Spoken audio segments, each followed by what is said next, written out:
Good morning, everyone. Welcome along. Welcome to Steelhorse Station. Hope you're all bright and chirpy today. I am just waking up. It is just gone 7 o'clock here in Melbourne. I saw Grant and John were there. But YouTube seems to think people are dropping in and out, which may of course be true given the time of day.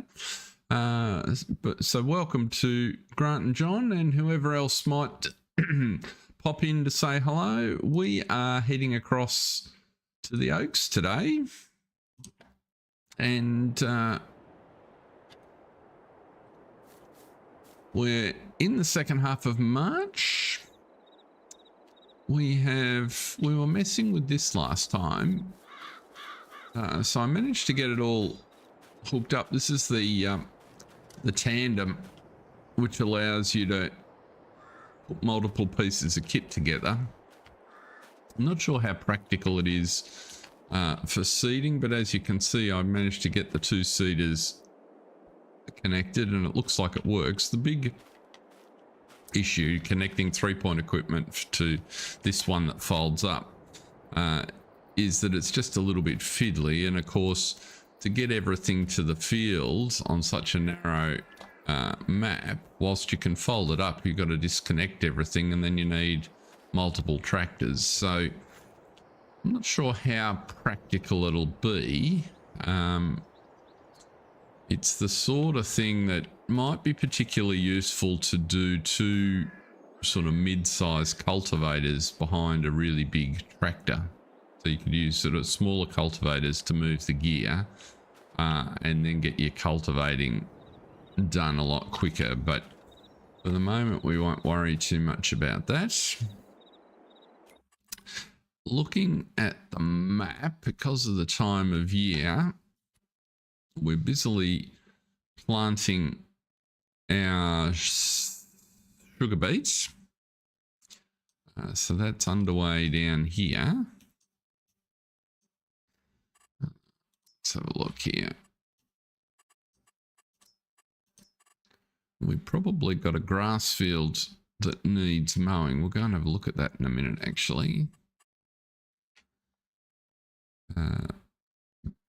But two of our fields, well, one field is planted and two are just getting finished.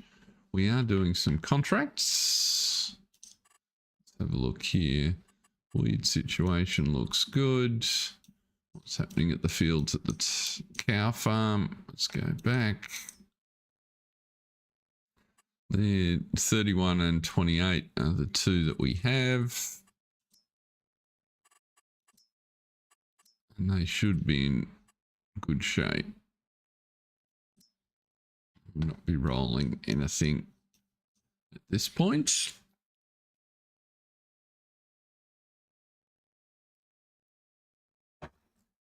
You can see the contract proceeding on 49, so about halfway through the field there. Let's have a look at the state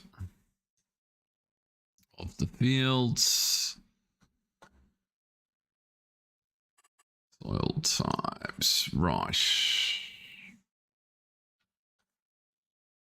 So the pH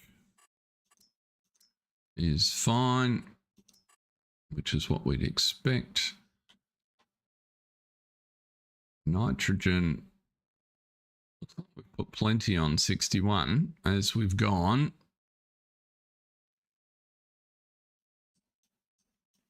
And we're in good shape. But our two fields, so our fields are coming along well. We just got to go check this grass field out. Let's run over there and find out what the state of play is. We probably should run a roller over the sugar beet. That would be a wise move. Let's jump the hedge. And our grass has got a little more growing to do, so we'll get that next month. It's fine.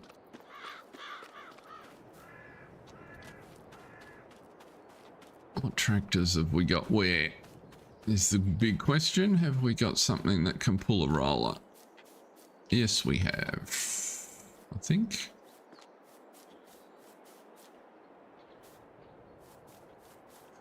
Just the yard tractor, which may pull the roller. We've also, how much sugar beet have we still got to transfer? Our man's still shipping sugar beet. He's only got a few loads to go, so what do we need to pull the rollers?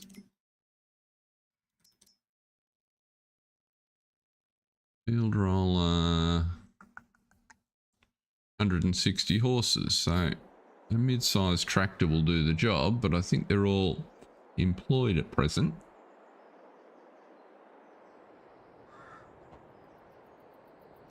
Let us see here.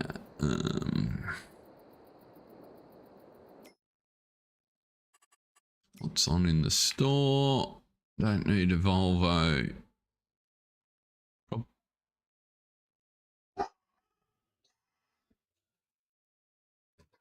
Peter, stop.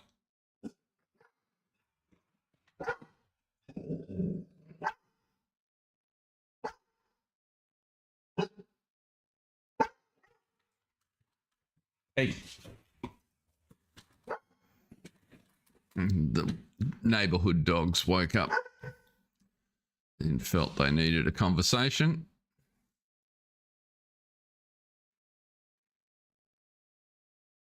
I don't think there is anything in the sale that we need to be. The print's the only thing that looks slightly interesting. I don't think, yeah, we haven't got anything that's on lease that's worth worrying about for replacement. So let us have a look at contracts. And what do we find here? Everything, there's not much about, to be honest. So let's go and see which ones of these are best progressed.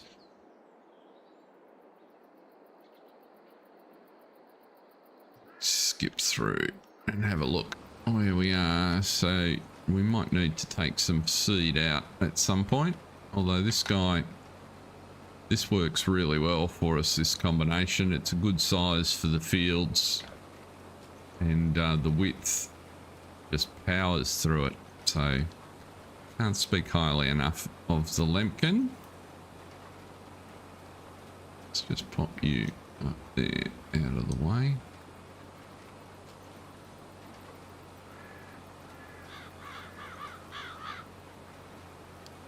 And you can just zip down in there.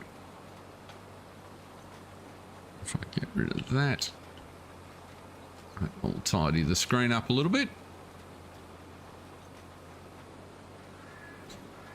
So he's 49, about a third, just over a third of the way through. Tracking nicely. Let's go to the next man. He's almost finished. He's going to get stuck in the corner almost certainly, so we might as well stay with this guy.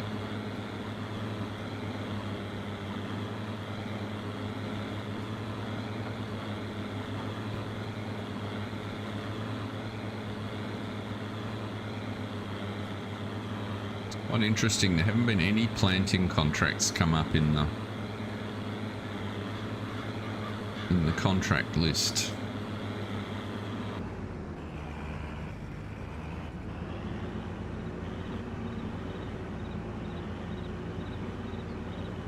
Oh dear, John, you haven't had a good run.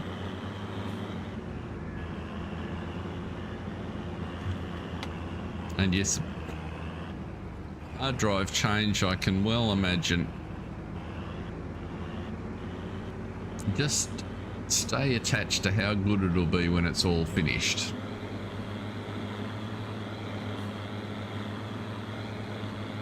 I always find the part of the process you're in to be quite frustrating.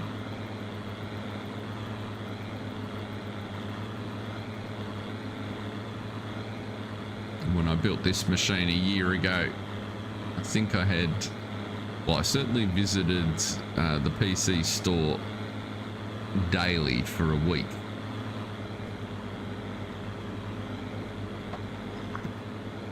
Okay, he's not going to quite get there. Let's turn you off.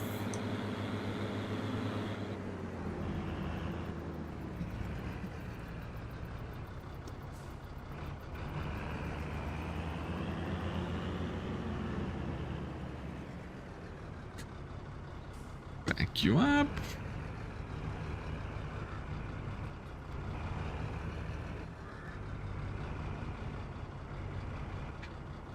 Pop you down. That'll do. We won't worry about that weeny little stripe there.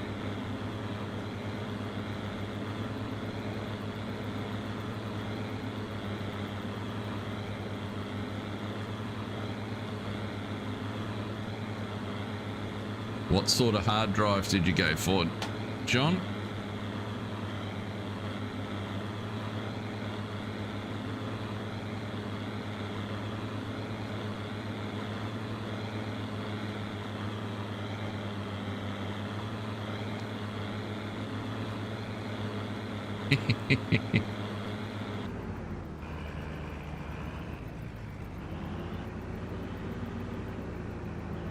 Two terabytes is just... I still find it hard to get my head around storage.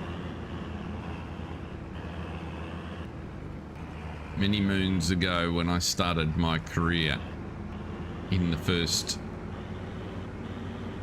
few months with that industry-leading supplier, they, to much fanfare, introduced their 2.5 gigabyte drive, which came in a variant with a 7.5 gigabyte drive.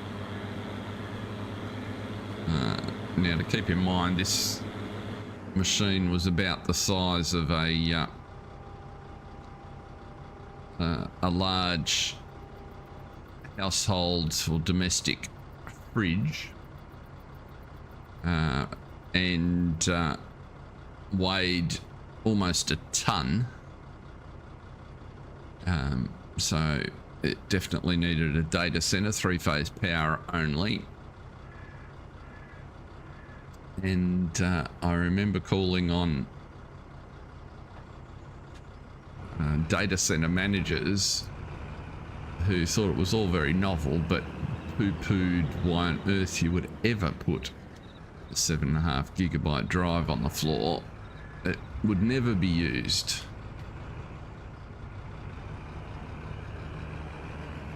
So it's funny how we've become so blasé about storage.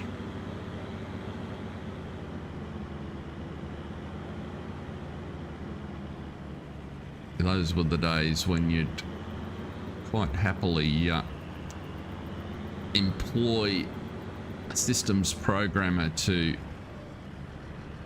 in an attempt to save a fraction of your performance, because the extra hardware performance was worth the salary of several people. That, of course, changed over the ensuing decade, and then companies like Microsoft came along and invented bloatware that made that all a bit silly. Now, what I'm going to do is I'll park this guy over here, because I'm hoping we'll get some planting contracts, so we won't go driving him across the map.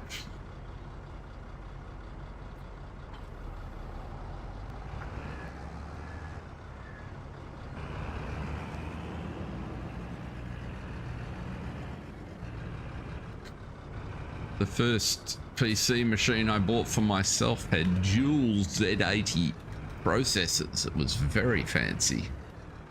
Can't remember the specs on the hard drive, but it wouldn't have been very big. In fact, it might not even have had a hard drive. Might only have had diskette drives, actually. Now let's just jump in and wait for him to get out of the way with his load of sugar beets. And then we'll jump in the workshop.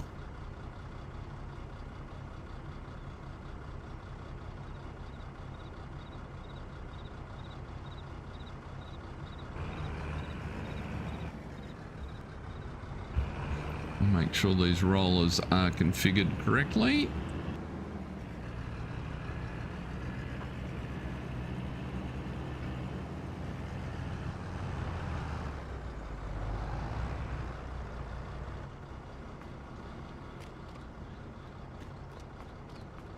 Noticed that mod hub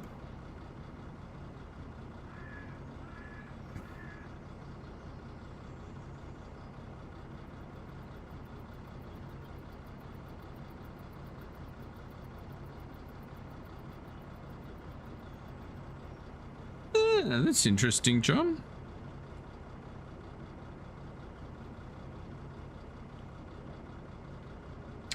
I must admit, when Microsoft introduced that feature, I was dubious about it. I wasn't sure whose problems they were trying to solve. Let's do the tractor while we're here. Now, let's have a look at the roller. This is in field roller config, mulching roller, grass roller. No, we want field roller. And that's all fine. So let's get out of there.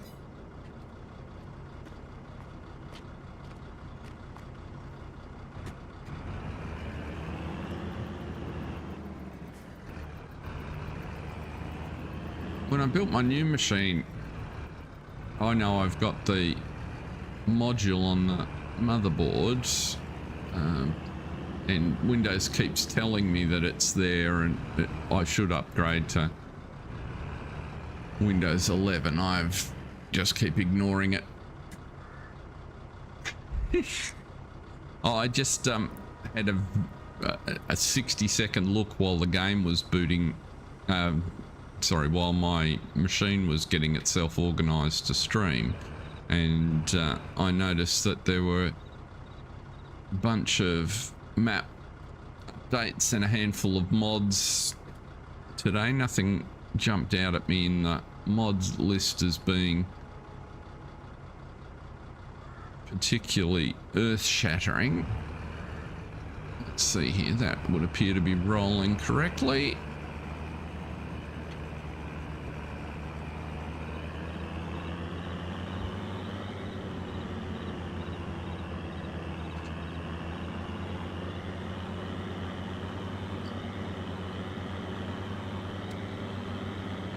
And a couple of the, like, I recognized a couple of the maps that just must be updates, and there are also some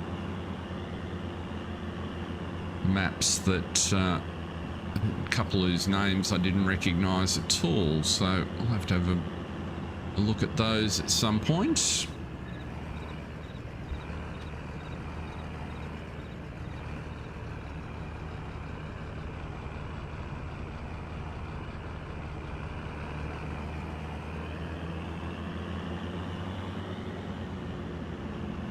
And I would never think your interruptions were rude, John. Your interruptions are just what they are, with a somewhere between a 5 and 7 second lag on transmission. It's inevitable that you guys could be in the middle of typing something while I'm saying something else.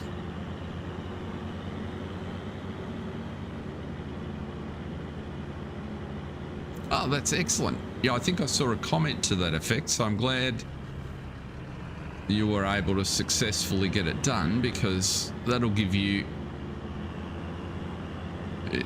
I always find with those things, it just gives you the little boost to say, yeah, okay, I understood that. I got that sorted out.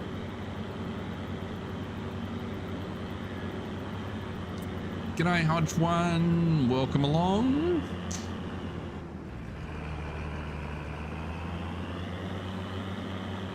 Hope it is a lovely day in Canada.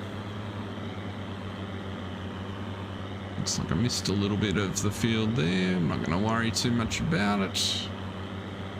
We don't see what's happening in that part of the field all that often.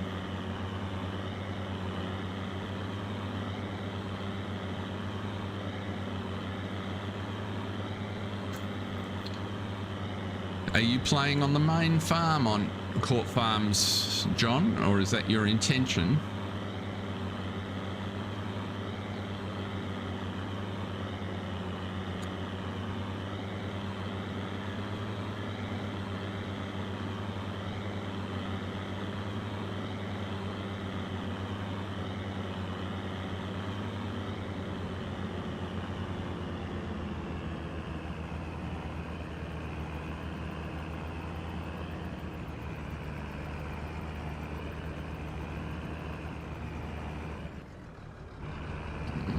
Can I get into the corner? I'm not going to worry about the corner too much.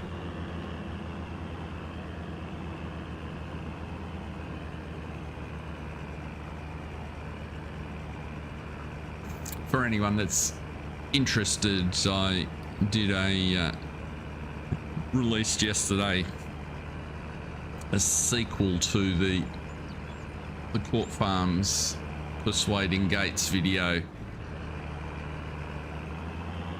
And just gave a couple of ideas, creative ideas on how, if you really feel the need to modify the main farm and do some different animals to what the map maker intends, how you might go about hiding those pastures so you can make you, particularly the horse pasture, because horses aren't necessarily the most fun animal to be doing in the game.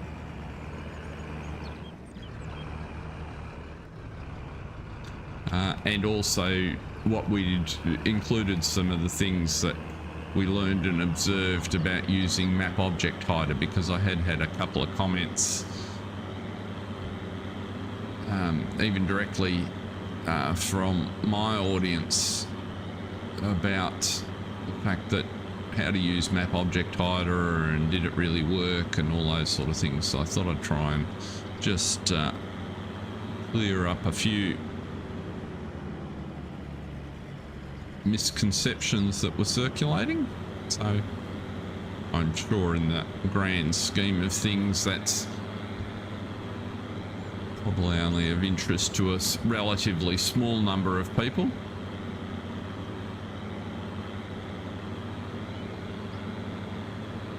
And the active rumour at the moment seems to be that Oxygen David is working on an update to Court Farms, particularly as people seem to think there's a imminent release for console, which no doubt would be a lot of fun to a lot of people. Although watching Mr. Sealy P, he seems very excited about Valley Springs, so he was positively gushing in his review of that for console.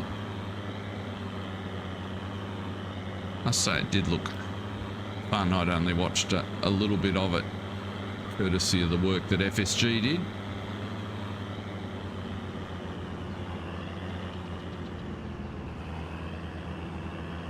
Let's see here. I reckon the easiest way with the roller is just to keep going around in circles. The endless headland will do the trick. We've finished doing something. I'm guessing that's probably the fertilizer that's finished on field 32.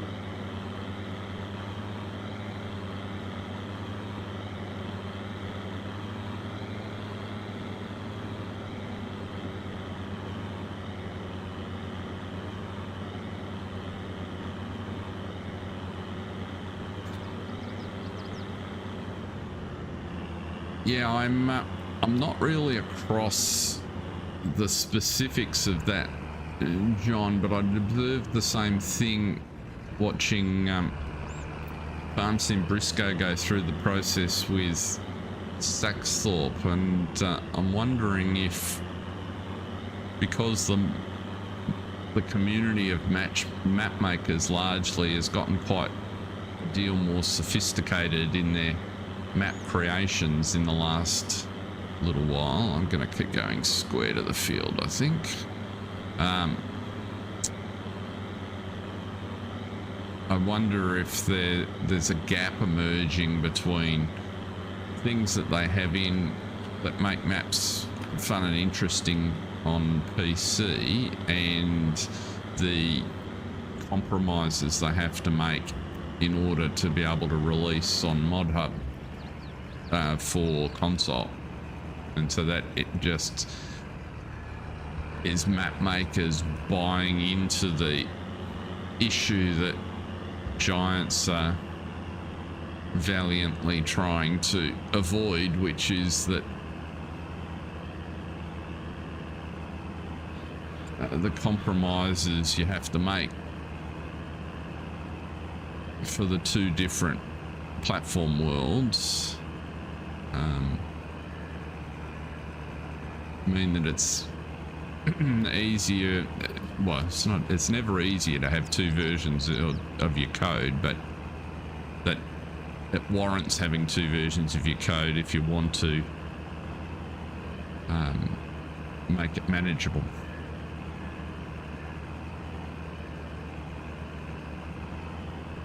Welcome into whoever else has just joined us. I'm just about to pop across and have a look at one of our contracts, which I'm guessing for fertilizing has finished. We're just rolling our sugar beet in. Let's go. Yes, I was correct. So you might as well go back to the farm.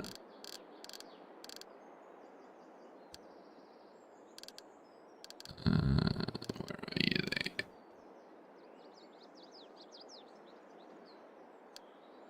And liquid fertilizer fill would be a good spot.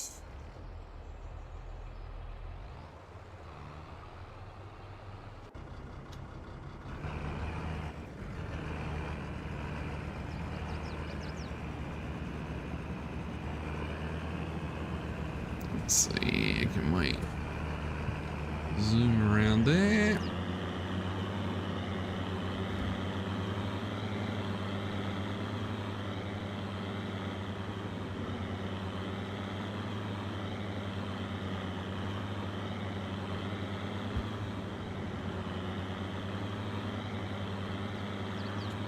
Has anyone in chat had a go with the Porsche aggravation pack? I haven't even had time to watch the big guys' reviews of it, to be honest.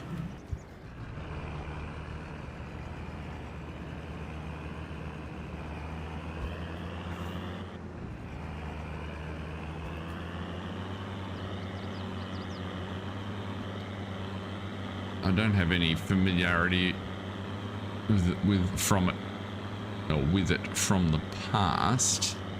I must say the two bits, well, the horse planter that we use on here, I quite like as a piece of equipment. So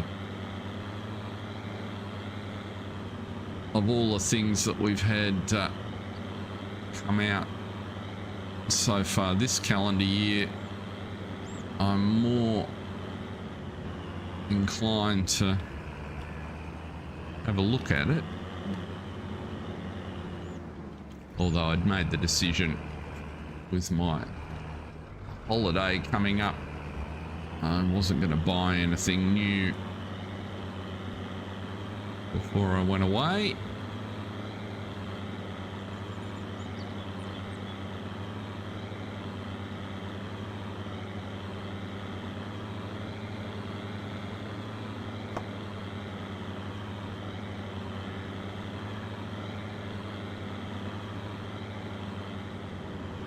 Yes, the map that comes with it was an attraction, particularly as I am visiting the area in which it's set, or at least relatively nearby, while I'm on holiday. So that was an unexpected curiosity. I'm hoping to be able to convince Mrs. Steele to take a range of rural photographs on our travels that might provide some inspiration for me to do something. I've got no idea what until I get inspired. Don't have a particular plan, but just she likes her photography and will be in the area. And I was amazed when I travelled last year through regional Australia, when I drove my daughter's furniture up to her, how much differently I saw the countryside on the east coast, having played the game for a few months at that stage. And all of a sudden, in big towns that I'd been through before but not frequently, I was immediately drawn to where the big agricultural dealership was, and the yard full of equipment that actually recognized stuff that until that point I'd really only seen in game. It was quite interesting to me how just playing the game had opened my eyes to all of that.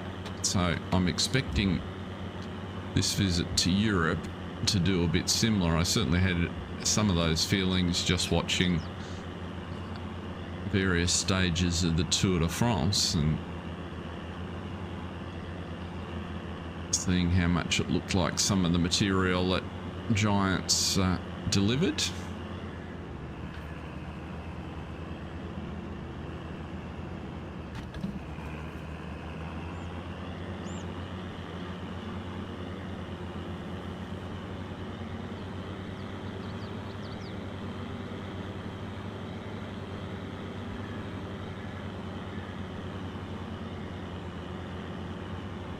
And for the avoidance of doubt, I will not be vlogging or blogging or any of those things while I'm traveling. It is intended to be a holiday, and I'm traveling with all of that stuff and trying to figure out internet connections doesn't fill me with a joy as an idea either. So there will be a pause in proceedings.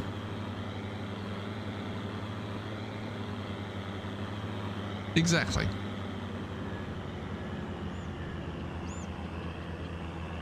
To the extent that I might get bored and need to plonk myself in a piazza somewhere and drink coffee and watch the locals go about their business, I may attempt to educate myself on the finer points of using Blender, but that's about as calculating and considered as I intend to get.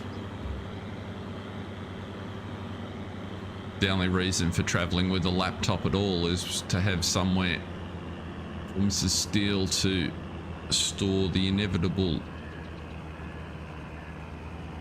hundreds of megabytes of photos that she will take, if not gigabytes.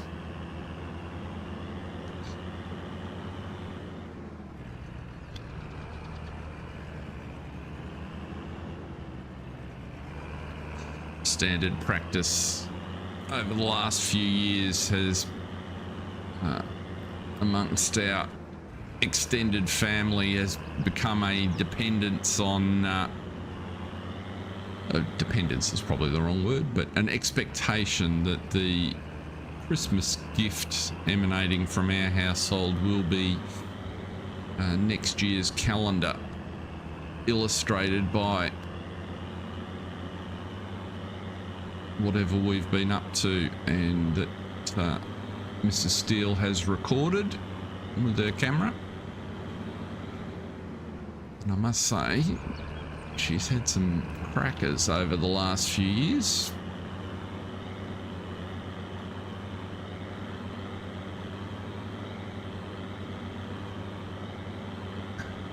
Not at all bad for an amateur, if I might say.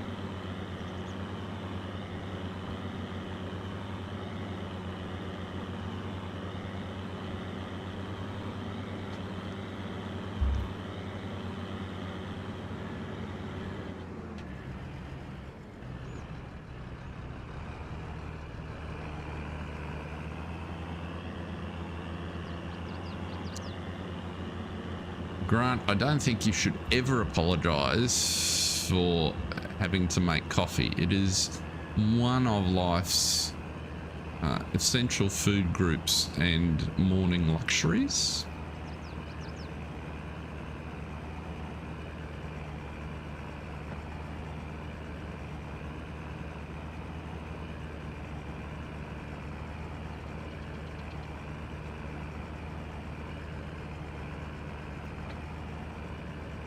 Right, and we should go and fill our fertilizer tractor, because I'm coming to the end of this field, which is a good thing.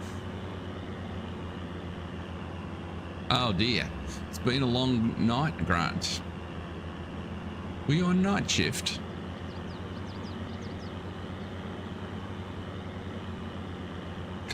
No, I can't drink coffee in the evening. I have a self-imposed embargo. All coffee consumption has to finish before 3 p.m.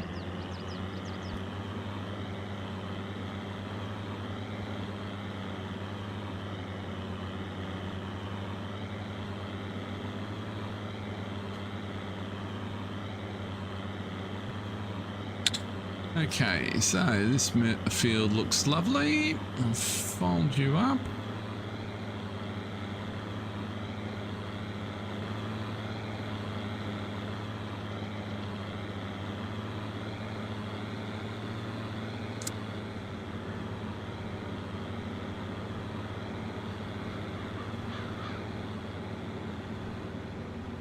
Now, I'm happy to have and in fact I quite enjoy a late afternoon cup of tea. But I tend to like my coffee fairly strong.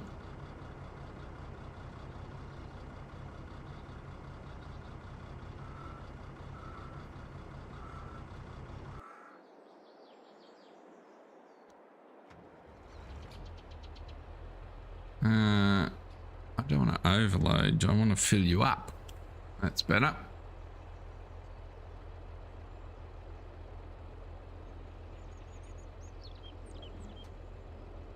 Have you done anything productive with the staying up time, John, or was it pure luxury on your part?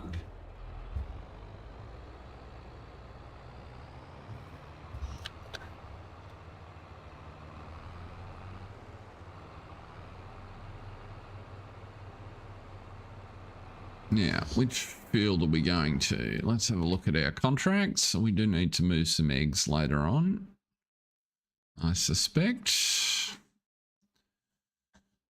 Field 32 we can collect. Field 19 is huge. Let's do the little one first.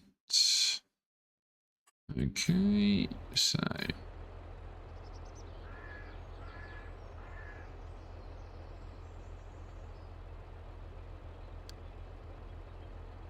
now, what did we say it was? Field 57 will be right here.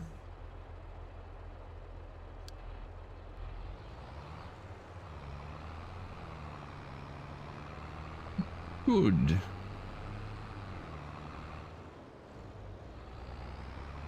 Bit of a hole there.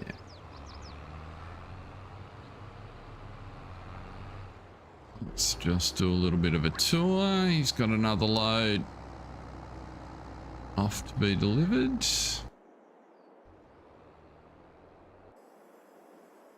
You're out of seed.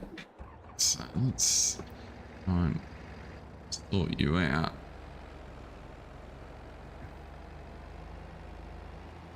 When I fill this up, it gets a little bit bouncy. I did take the opportunity, put some jewels on it, see if it would make it a difference. It's just a fraction too heavy. This that is a mega stock of sugar. And we can have a look at how much exactly. We're just waiting for the price to... Whoops. Let's press the right button. The price to get to a an acceptable level.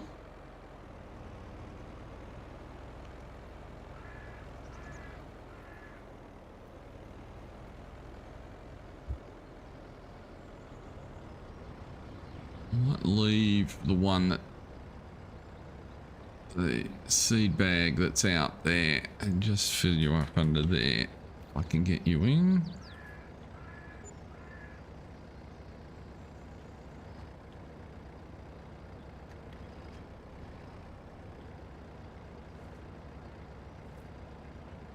Why are you only filling up with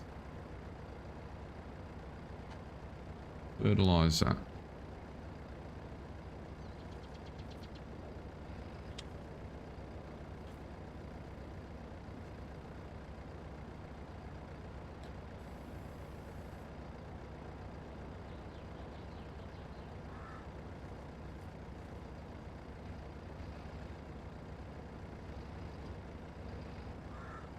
Definitely in the trigger. That's odd. Oh, refill seeder, there we go. I suspect I refilled it out of the bag. Never mind. But now that it's full of fertilizer, I can't lift it off the floor without chucking a wheelie. Never mind.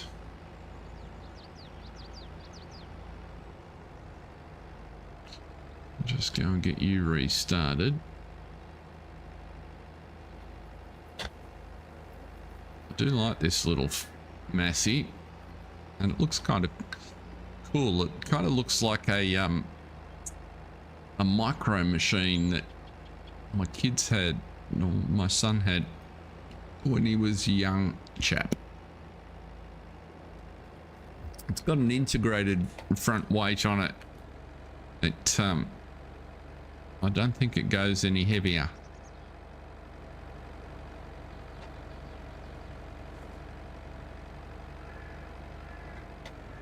It just gets by. It's only when it accelerates it just sort of pops a bit of a wheelie.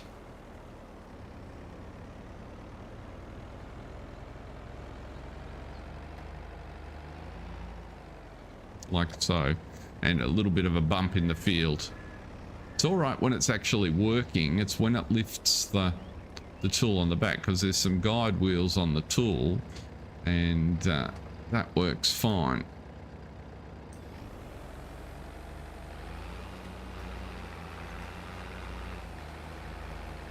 But when the automation pulls it and he accelerates, you can get a little bit, you can see we've got just a little bit of bounce there, and so he doesn't always turn the most elegantly, but for this little field it's fine. Where are we up to? You're gonna have enough, 84%. I reckon you're gonna just about have enough for that field. You can go. Let's go and do the next field across. Oh, we were going to have a look at sugar, weren't we? What's the sugar situation? It'll be still too early to sell, I think. Yeah, we're up to 330,000 litres of sugar. And the price has improved a little. Let's have a look at the graph.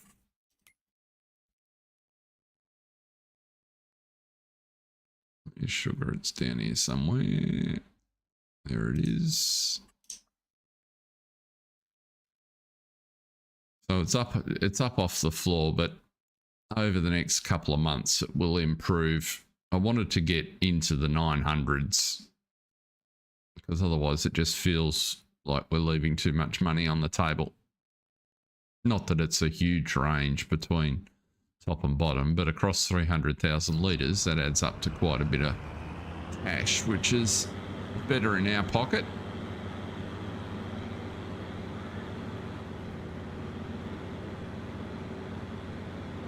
It does mean that the first year's sugar sales comfortably paid for the sugar mill and one of the harvesters, if not both of the harvesters. So that's kind of cool. We can turn you off.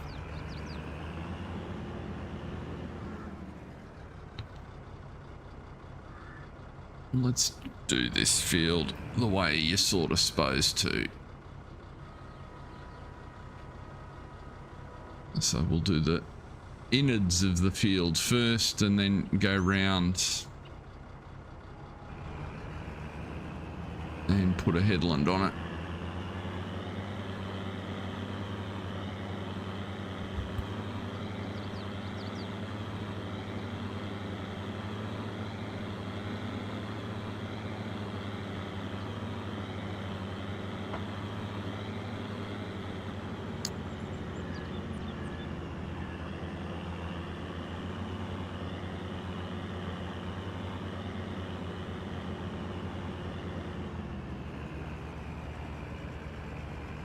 Actually, we're going to do it across this way, I think,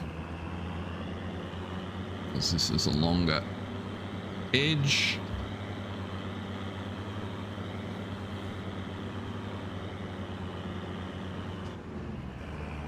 I don't mind rolling as an activity. Sort of, it goes fast enough. Doesn't make a huge difference.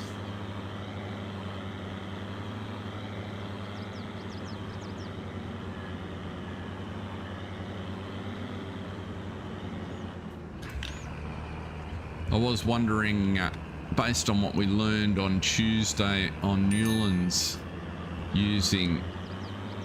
following Jason's suggestion to put crop rotation on, whether we should put crop rotation on here to just as a bit of left. I haven't done that as yet, but I did kind of like the concept, and as we get more land, the idea of leaving a field fallow and having the yield vary if we manage the land properly seems to make some sense to me.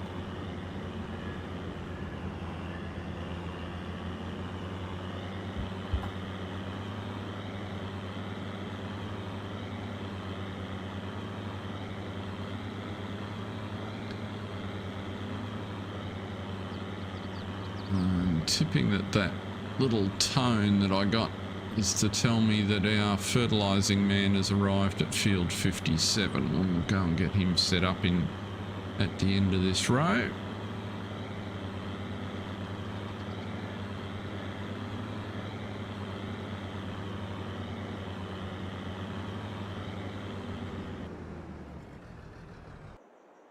It was indeed. So let's see here. Drive onto the field.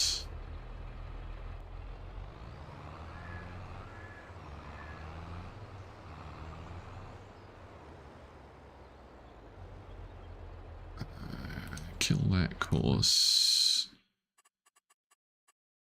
2 headlands. Generate me a course. And off you go. Lovely.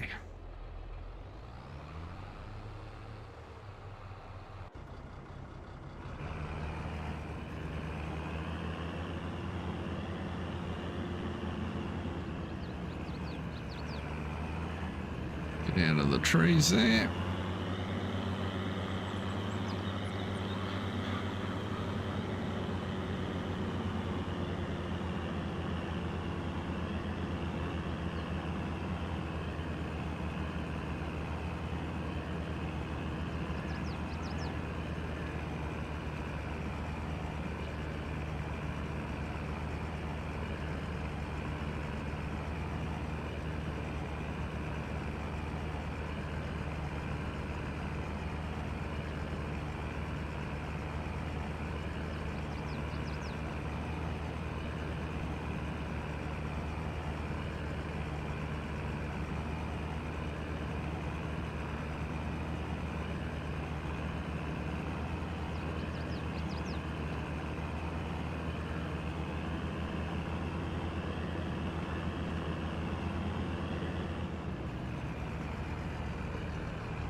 So is anyone going to get near Red Bull at Spa?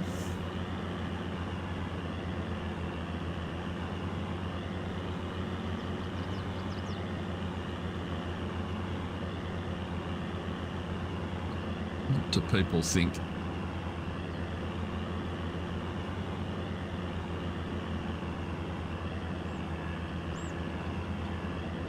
Always enjoy Spa. I like I've driven hundreds of laps on it in early releases of Gran Turismo.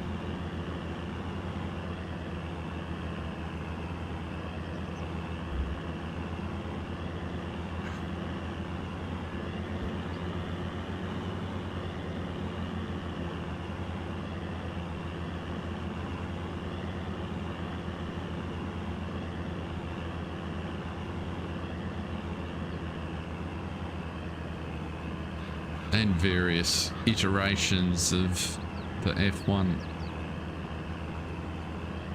game as well.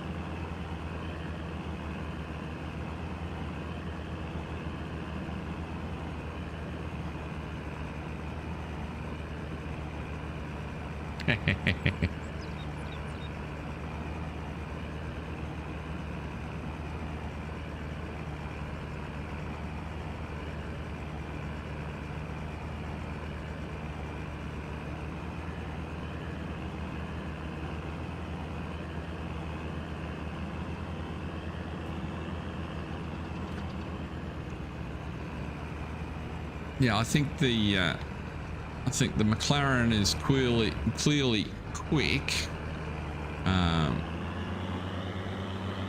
they've sort of figured out a lot for their one lap pace. I'm not sure they have the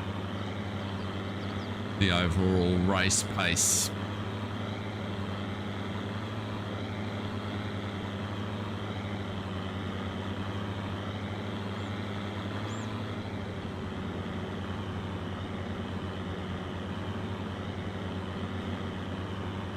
I have found it intriguing how sensitive many of the teams seem to be to in setup terms to the tire configuration. The windows that they can make the tires work seem to be much finer than in the past, which is no doubt something to do with the combination effects of the aerodynamic package and the tyres themselves. But I don't think I've ever been as aware of how fine those limits are, and the best example is Mercedes, who seems to be completely bamboozled by sometimes their tyres are in the window and sometimes they're not.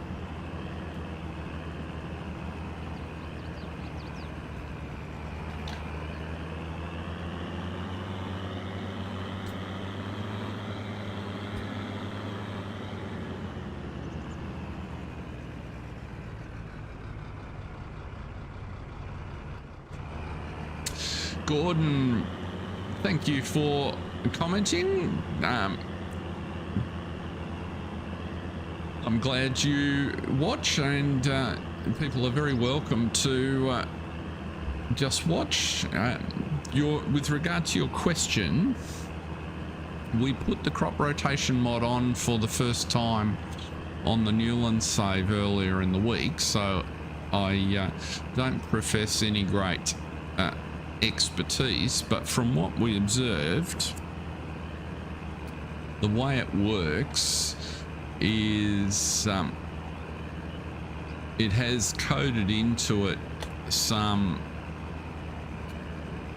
modifiers that take into account, or that keep track of, the last couple of uses of the field.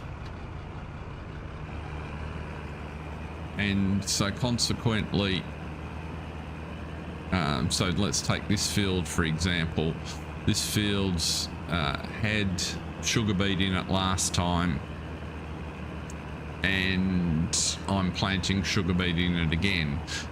If I had the crop rotation mod on, that would give me a penalty to my yield, because the planting successive seasons of the same crop gives you less yield in the second year. So it works that way in first, and the amount of penalty varies by crop. So planting, from what we saw just quickly, because it gives you, you get an extra panel in the tool. If you have a look at if you get an opportunity to look at Tuesday's stream on Newlands, you'll sort of see we will spend a little bit of time looking at it, I think about halfway through. So we found that planting sugar beet on sugar beet seemed to be about the worst. And so that's the negative end. On the positive end, if you depending on what you change to, you can get up to a 15% increase in yield. So putting wheat into a field that was previously fallow, if I recall, it gives you a 15% yield. Following putting wheat in extra yield. So it does give you the ability to improve your yields, and so we've got a couple of fields on there. Well, in fact, that's how we kind of noticed its first effect, because I was harvesting wheat in a field that had previously been not a field, so it was fallow, and in spots I was getting 140% yield, so getting that 15% bonus. So it's so I'd argue that the way the yields are calculated, 15% bonus potential is nothing to be sneezed at. Even 10% is worth having.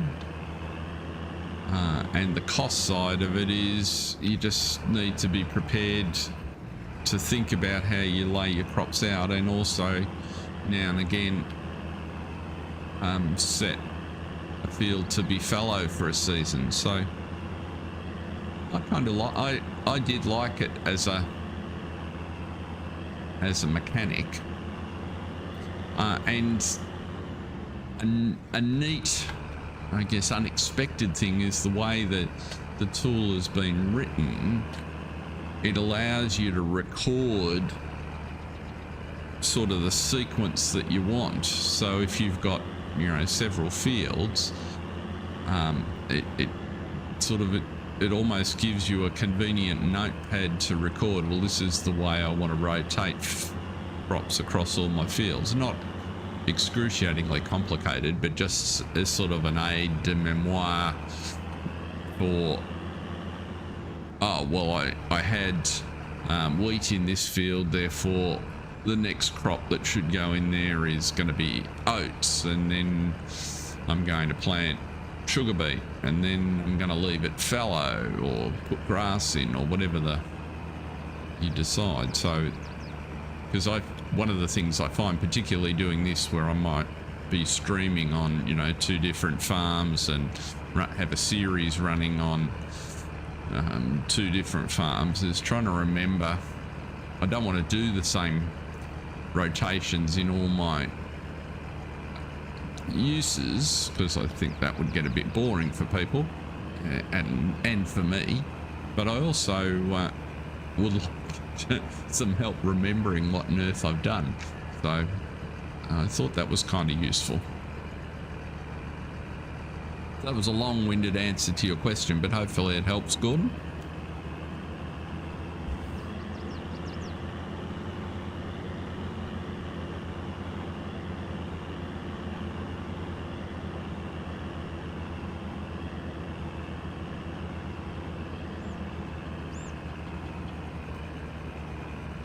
A little bit of water will have to suffice for the absence of coffee.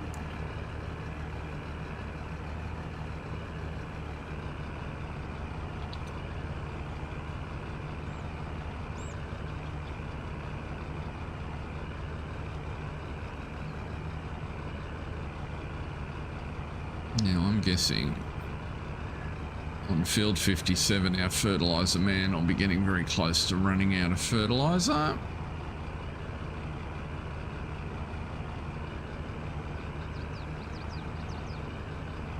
Why all of a sudden have we slowed down?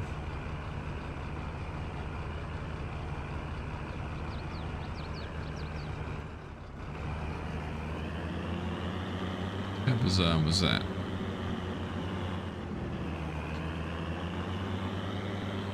No idea what was going on there.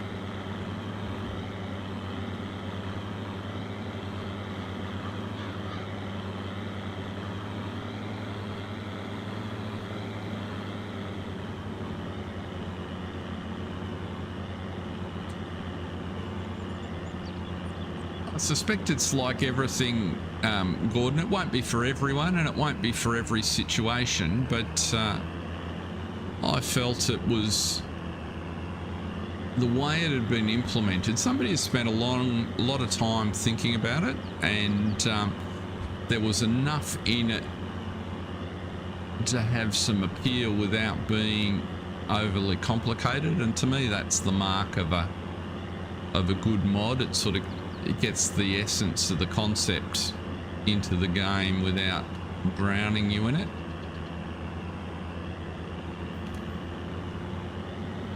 I think some modders do that really, really well.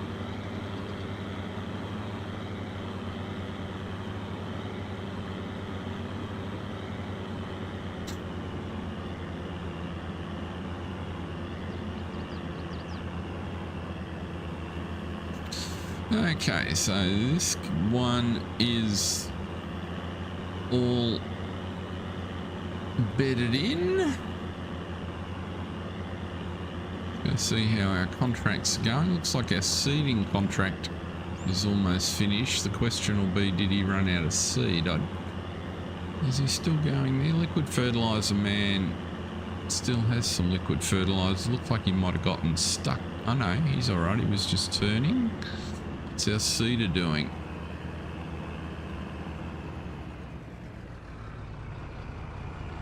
It looks like our seeder might have run out of seed at 96%. Let's hold you up. Liquid fertilizer is doing headlands, so he's going to finish this field, which will be terrific. You're still delivering sugar beet.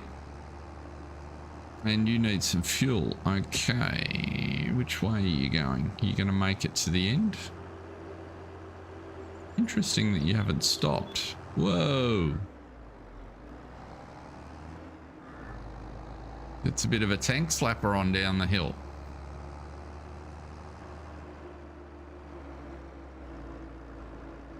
We need to interrupt you when you get back. We'll remember that. Oh, you're the man that's out. Let's go and get you some more seed. And I'm sure our 96% man's out as well. We might have to take the seed auger across to him.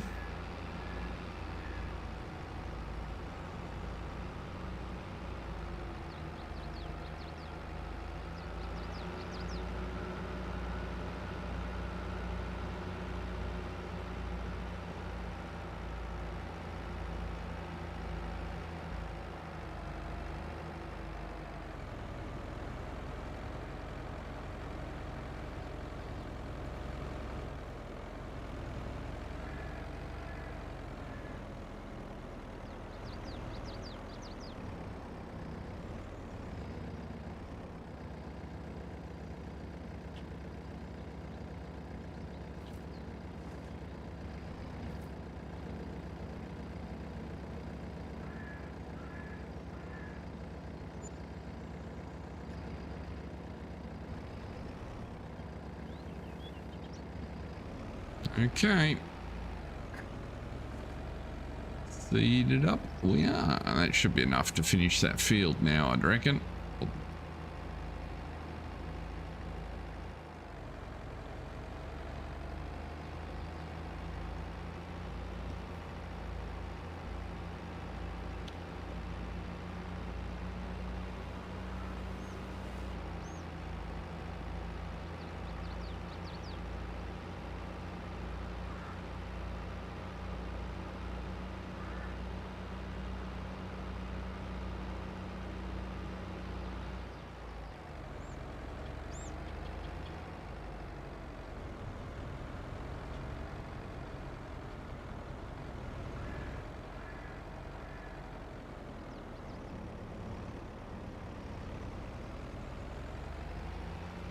And we are going that way. Are we not? Yes, we are.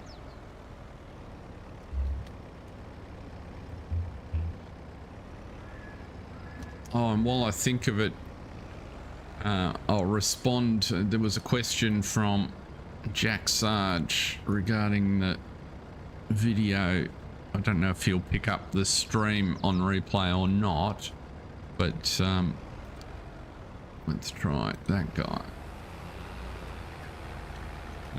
Regarding yesterday's video, he wanted to know if he could put the buildings on Court Farms underground the same way as the animal pens. The short answer, to the best of my knowledge, is for most of them, no. That's the reason I didn't show it. The way Oxy has done buildings on Court Farms means they're not contained placeables for the most part. All of his custom buildings are constructed in a way unique to him. And that's why you can't do that with them. I suspect he was forced to at least have the animal portion of his custom animal pens in a somewhat standard way by the Giant's engine. And so, yeah. So my theory on that, and there's a little bit of a conspiracy theory tinge to it, is I think he's done it that way to make it hard for people to steal his buildings and to stop them being easy to move into other maps.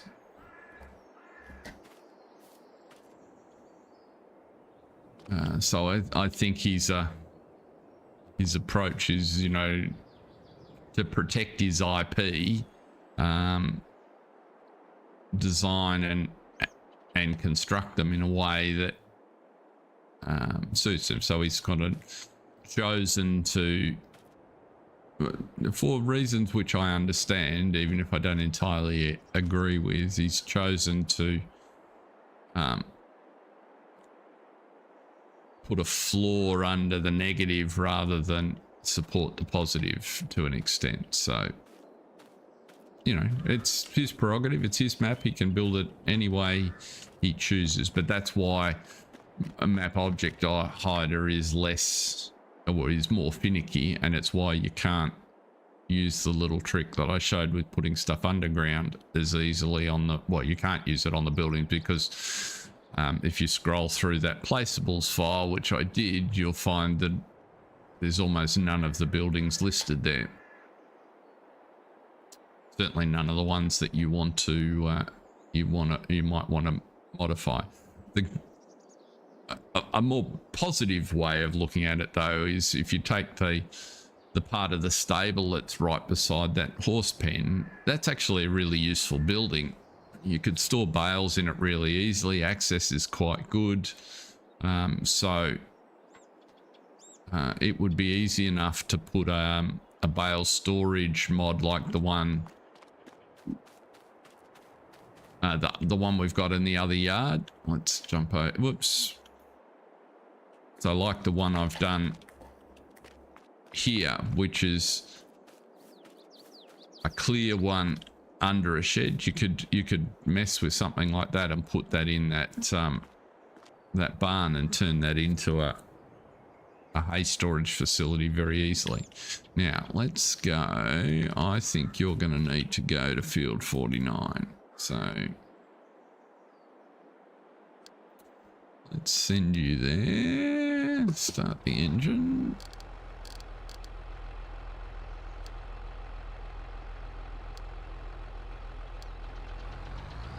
You're going to be able to get out of here, hopefully.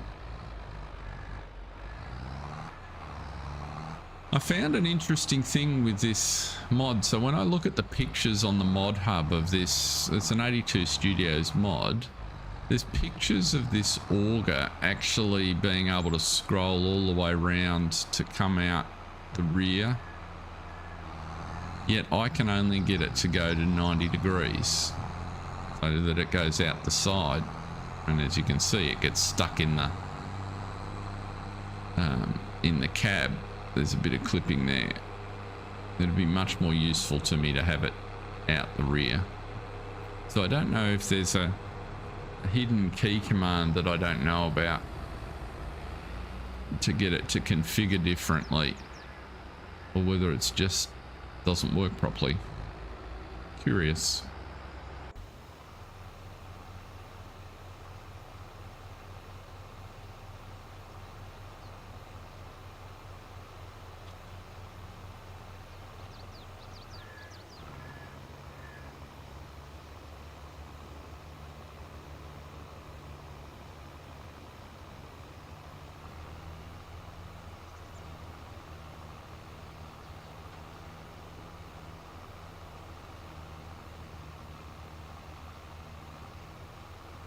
The other way, I think that could also be a little bit of,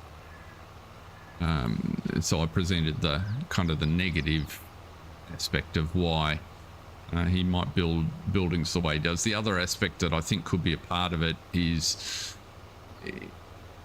when he's building a map, I suspect he has a whole bunch of assets. And so when I'm thinking of assets, I'm thinking of things like roofs and walls and doors and things, which he's done in a particular style because that's what he wants on the map.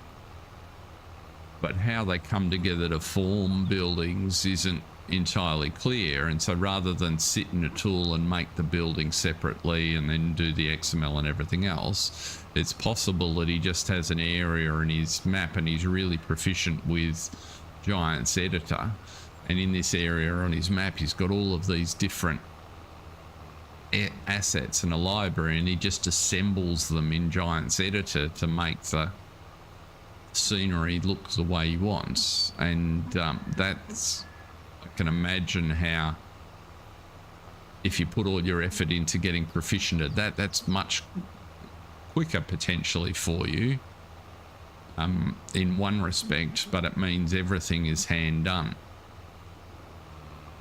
as you go, and that would also create the situation that we see with then you can't manipulate a single building in a way that is easy for us. So anyway, it's all very interesting watching how people think about and go about those things. I see it all as positive in the overall scheme of things because it generates ideas, and that's a good thing to me. Right, so this contract is complete. We have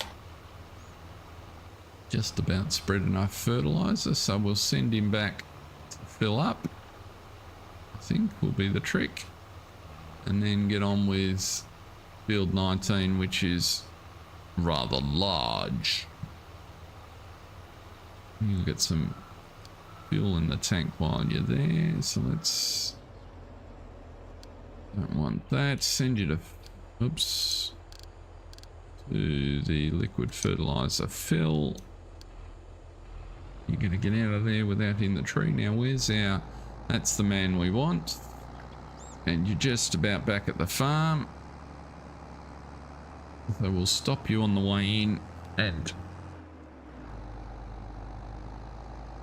fill you up with fuel and do some maintenance.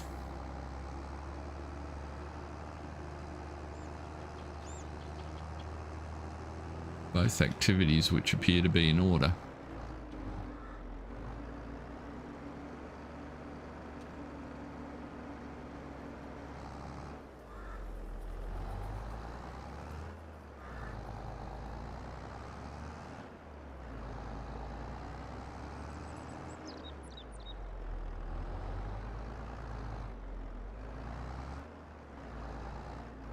Quite happy with how the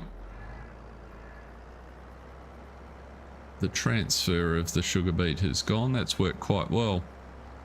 I think we've got our storage solution sorted Now let's just stop you around about there and yeah, refuel the vehicle, you think? Really, you run out of fuel in a position where I can't actually get you to the pump. That is very odd.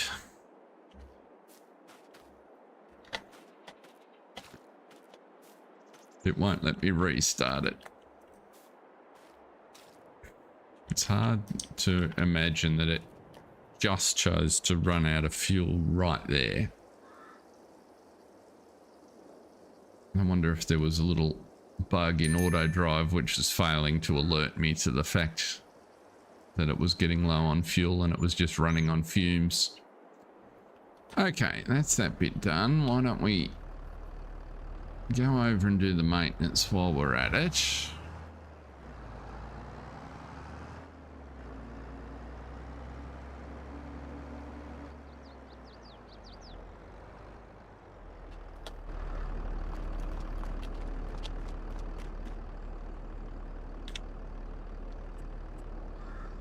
This is probably expensive, yeah, 3,500. The Beat Ninja probably needs a little on its own, yes. Very good. Let's go and see how much there's actually left to transfer over here. Got a deer in the sugar beet. There we go, 116, so that'll be another 4 trips by the looks.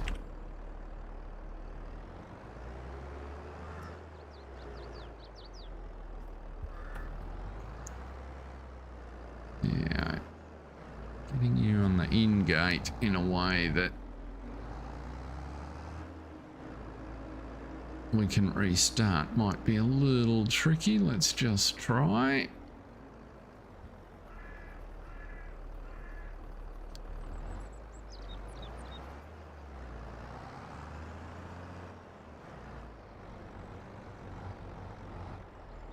I don't know, maybe that'll work all right. Okay, we can kill that or collect that contract.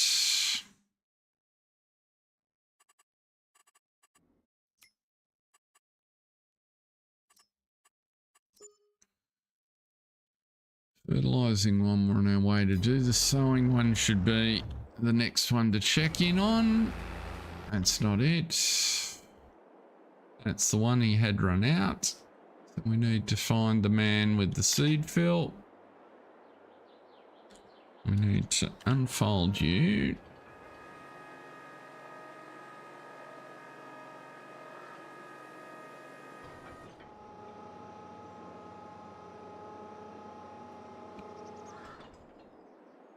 And open the lid. And we'll come back to you. You're almost there. You're on your way. Oh, he's... I've got a no tab.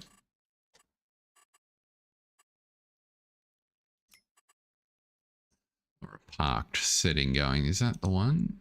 That is the one we... No, that's not the one.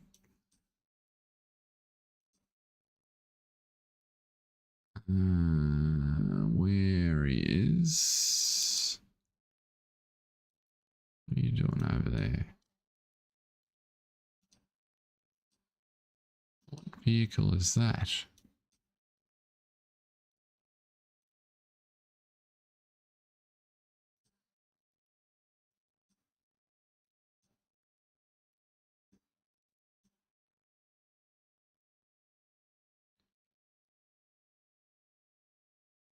The 3670.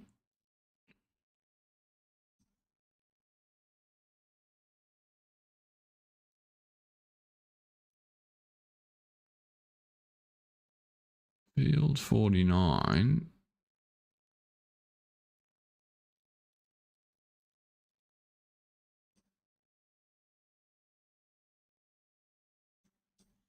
Okay, I've lost a tractor here.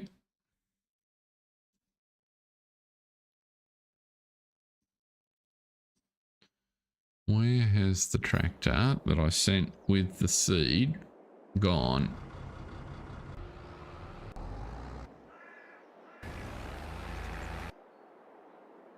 Nope. What's over here? Let's... It shouldn't be there, but let's head there anyway. Why is it? What are you doing here? I didn't send you to 50, I sent you to 49.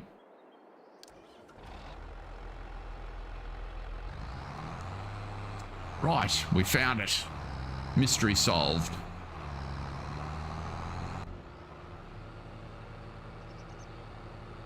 Dad communication error. Sending the children off. And they're not where you think they are.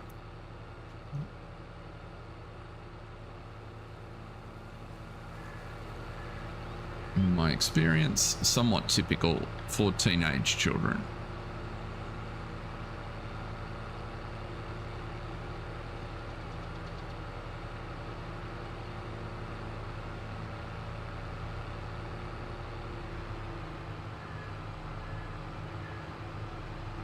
Yeah, what we really want to be doing here is filling you up with fert and then having you drive to 40, no, drive to 19, isn't it? That's the next job.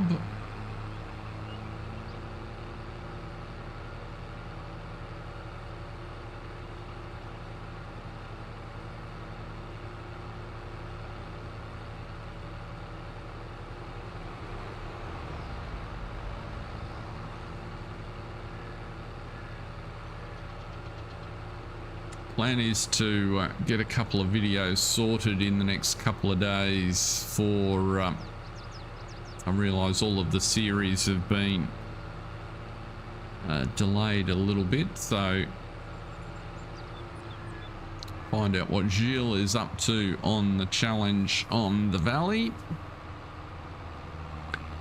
and check in with Kevin and Jocelyn on Griffin. I'm not sure if we'll get to a silver run for Jake at this stage, but we should get Griffin and the Valley sorted. I want to get a couple of the Valley episodes out.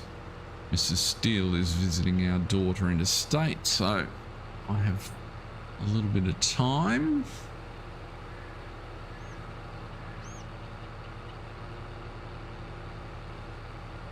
That is the plan.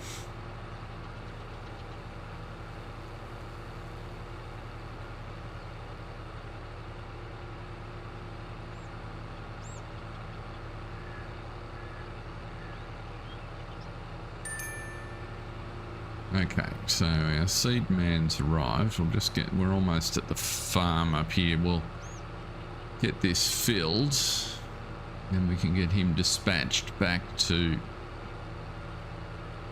Field 19.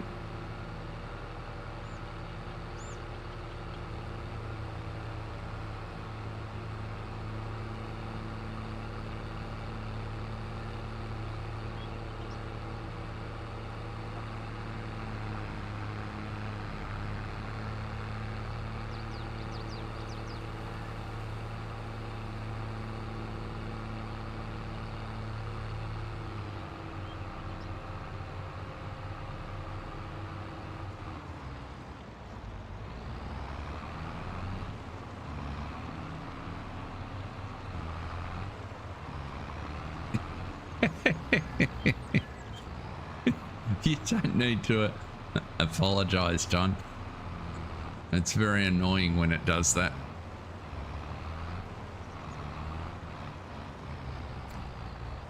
One way you can, which I've certainly used in the past, is if you, right at the early part of the Windows install, if you take, don't give it access to the internet, so you actually disconnect it from the network, and then go ahead and put all your hardware in and configure all the settings you want and everything else, then when you do ultimately connect it, it will do all of those updates recognizing all the hardware, and it'll do it all in one go. There are certain circumstances when that can be advantageous. It also avoids having to sign on to a myriad of things that you're not really interested in when you're rebuilding a PC just because Windows decided you should. Now we're going to field 19.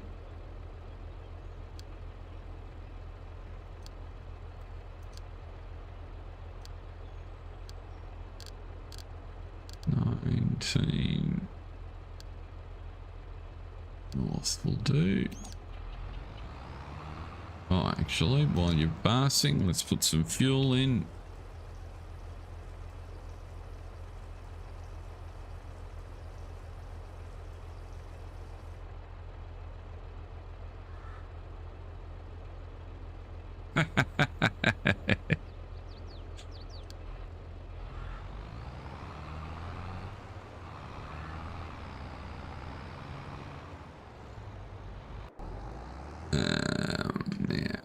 I've got to go back. That one's finished. Don't need to worry about him. We need to go to field 49. Where are you? Right there. And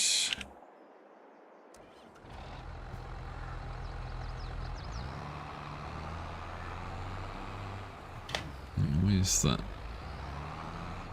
tractor we're looking for? Is it down there? Yes, it is. Put our auger out and let's turn this on and hope that it'll load this up more successfully than we managed the other day.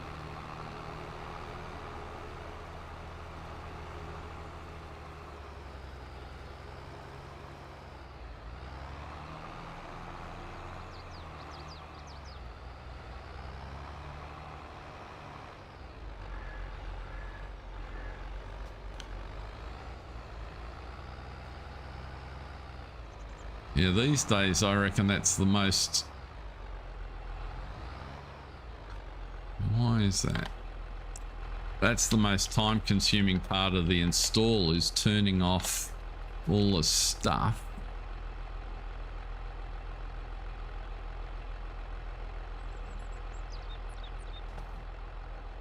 Why will you not take that out of there?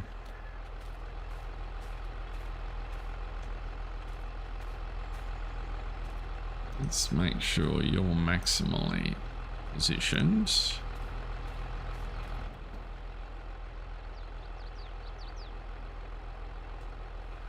Oh, there we go.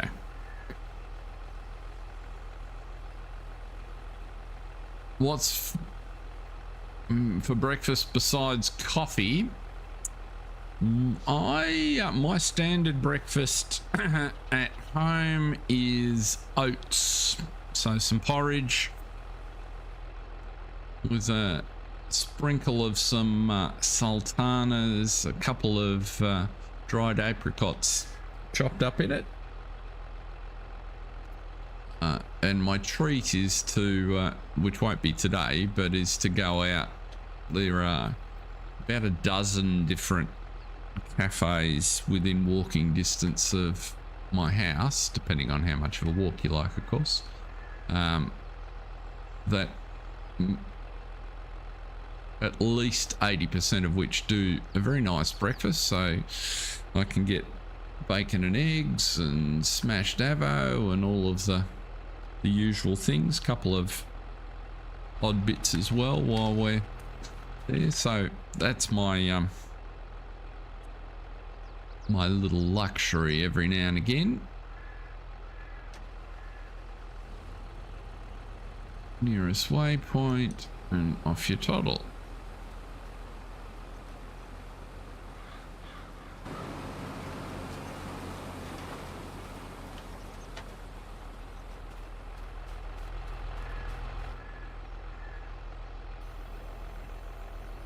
It's actually quite interesting these days. Maybe it's a sign of the times or getting a bit older, different priorities in life, but I almost prefer going out for breakfast over going out for dinner, strangely.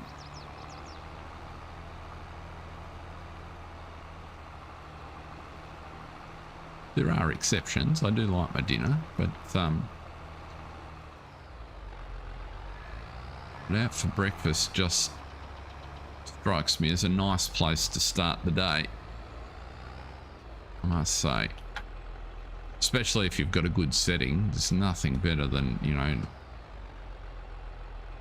beach, somewhere beachside, nice morning sitting out. You know, it's warm.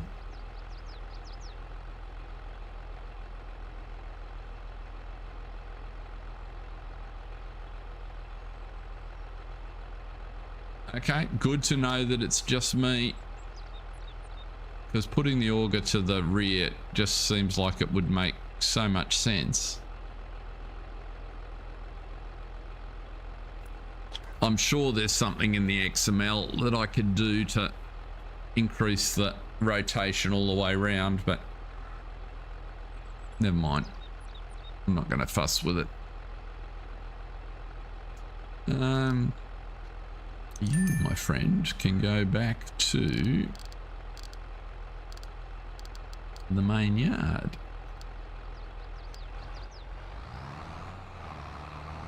Now, I'm tipping that you have arrived at a very large field. Is that off to our left there? That looks like a very large field indeed.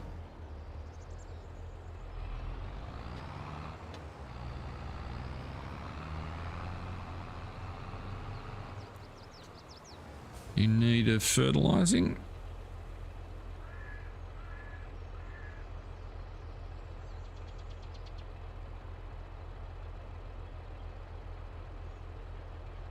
What am I not getting?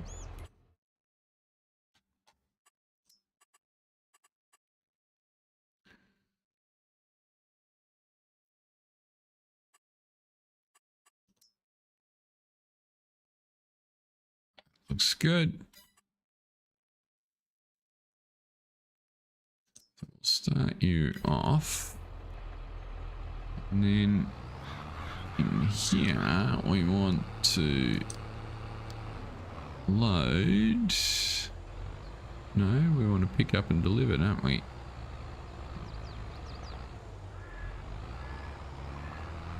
No, we don't. We want to load. Field 19 north is correct. We want to put... That's the liquid fertilizer fill, isn't it? We want on there.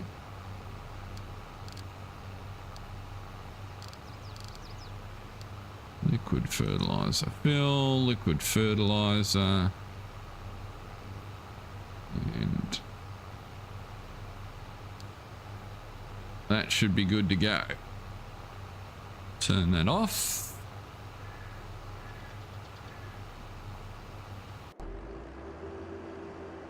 You're done on that trip.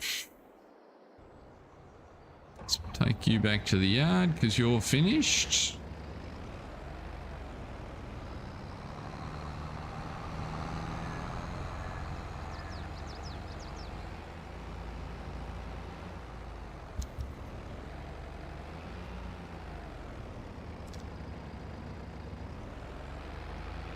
Can run in with the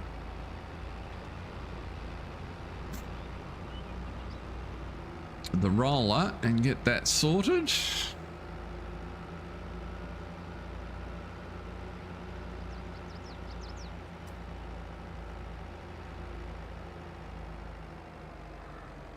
So you're coming up on 9 hours now on your PC, John. Are you reckon you've almost got it up and running?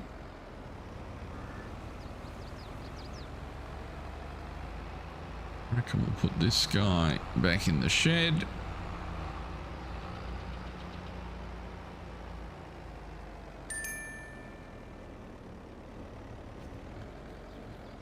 Oops.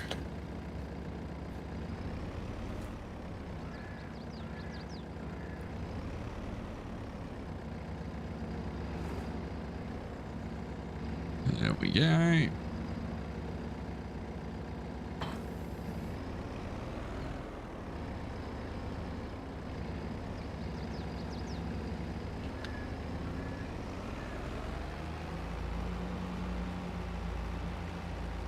You went over here, I think.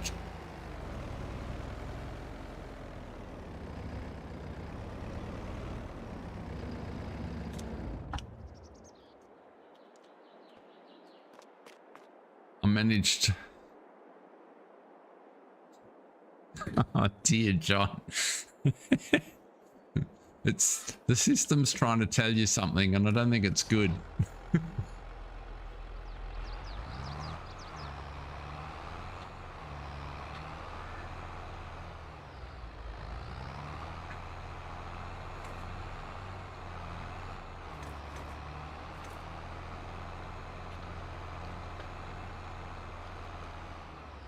Do you use the mod switcher from FSG modding?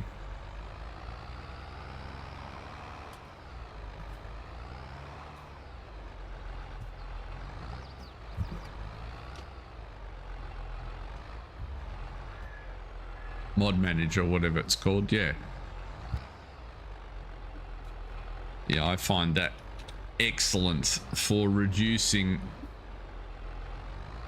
those. It doesn't eliminate them because you invariably try to use more mods, but it certainly helps keep a handle on it.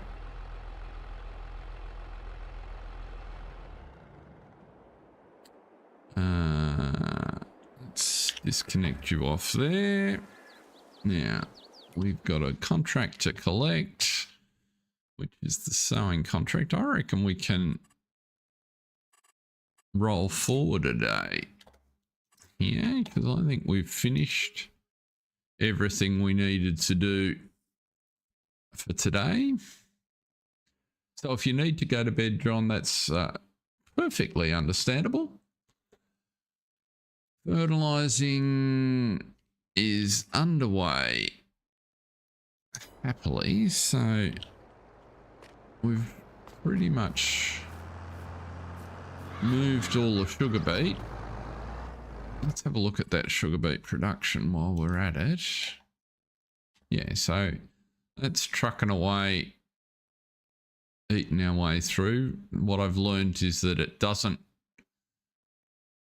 run. You can run them in parallel, but it slows down the throughput, so we're not getting through the cut sugar beet as quickly now that we're running the other one, which is slightly unfortunate. But what I was thinking is for the next season we might use the upgrade mod. So I've got 2 more trips left there. That'll work beautifully.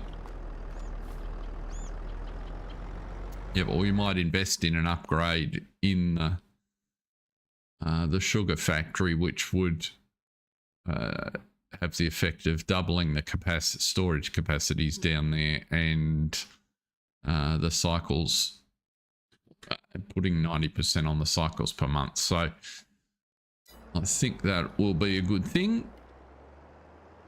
That'll cost us another 250 odd grand, but I think that's a worthwhile investment because, as we can see, we make more than that. And that'll be how we'll deal with the extra sugar beet that we will generate. So I think it is time to roll forward the day. Let's do that because we've done our chores. Go to the house and go into April.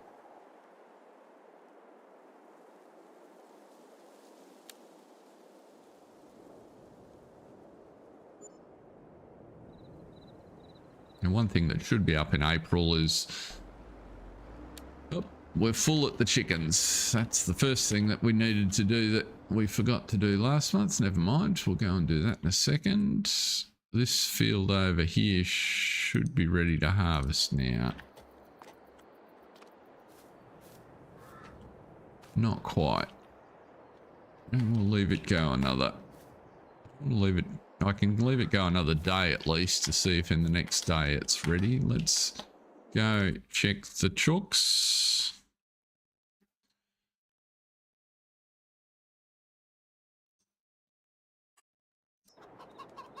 What is happening in Chook Worlds? There are many eggs to be taken. That one's not full. That one is though.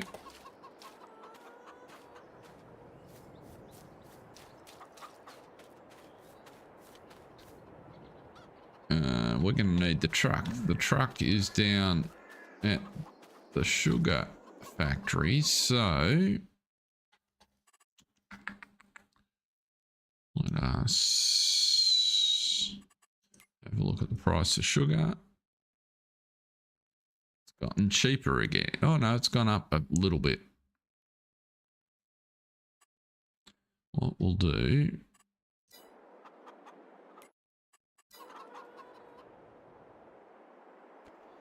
is we will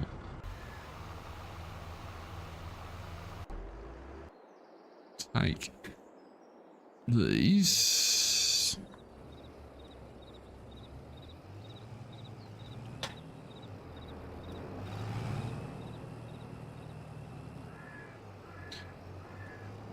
round to the pallet warehouse.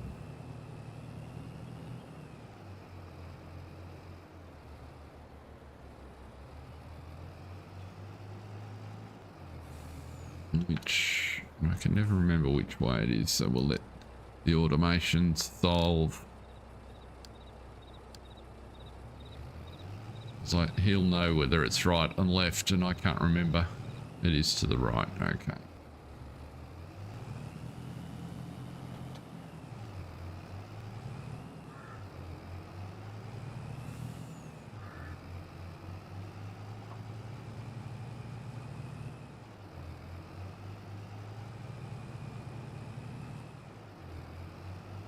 You should be able to sort that out on your own, 3670.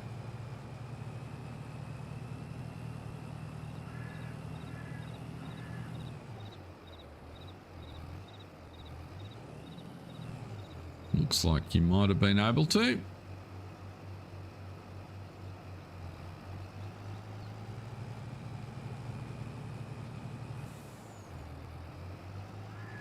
Oh, stretch.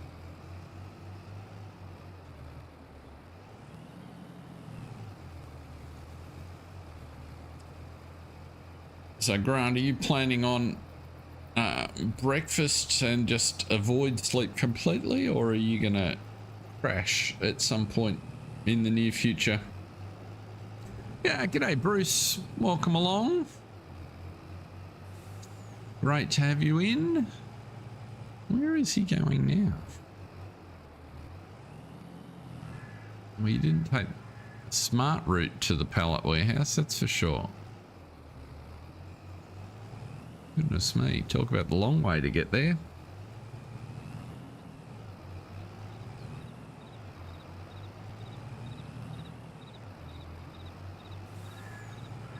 Now that I know that you do that, well, I might need to edit autodrive. Oh, I can't do that.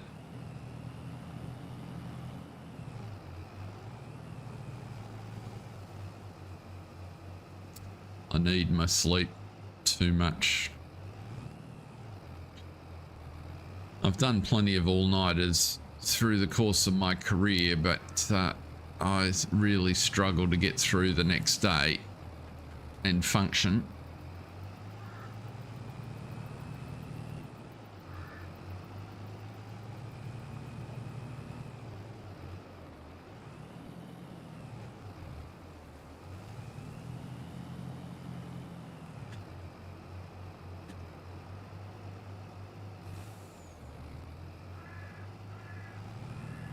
I have to have a look at the map and try and determine.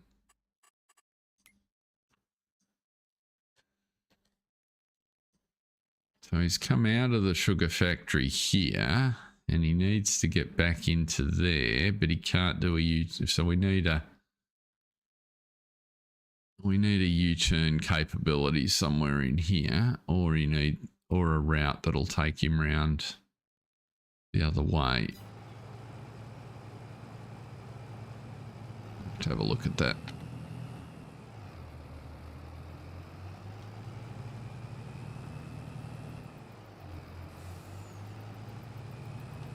because he was coming from just over there.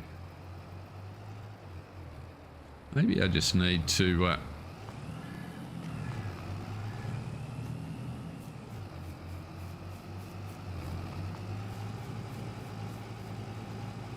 oh, see, no, I just ceased to function. It's really interesting. Maybe what I need to do a little bit of editing of the map and put a gateway in here. Yeah, that might be the go. The gateway in at the back here, just so you can get through. Because that makes a lot more sense than trying to drive that route. Anyway, for now, what we want to do is take those off there.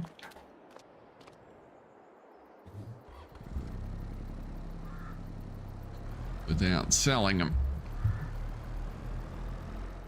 Oh, actually, we'll auto load, unload them. It might. Operating position.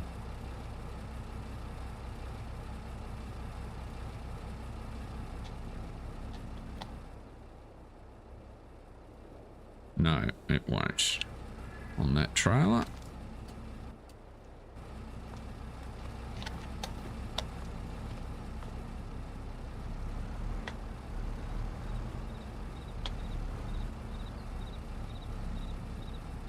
G'day, Jason. Just... I want you to pick him up. That's because...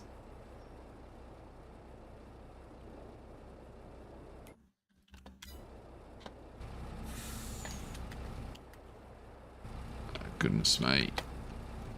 My mouse blew up and I've got an old mouse and it's takes forever to turn.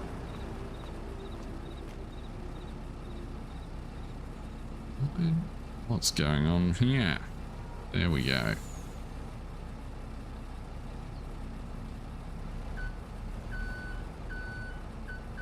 Let's just pop you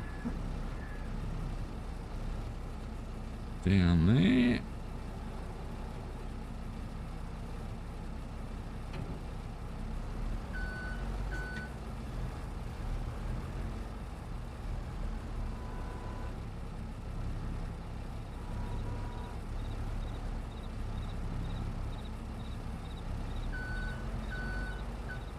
That'll do.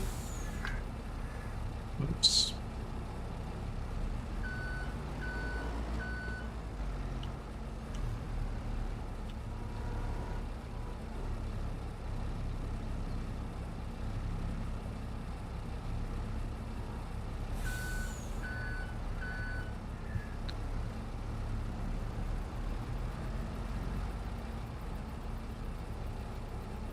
That'll do. Turn that off. Then we can send you back to the chooks.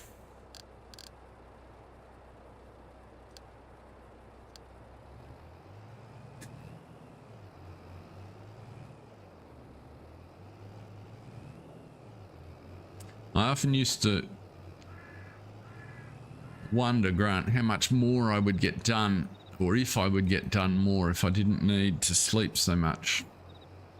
I did find it frustrating on occasions working with some folks that managed to function at 100% with only, 3 or 4 hours sleep a night. Most of my working life needed to be in bed between sort of 9 and 9:30 to get up at 7.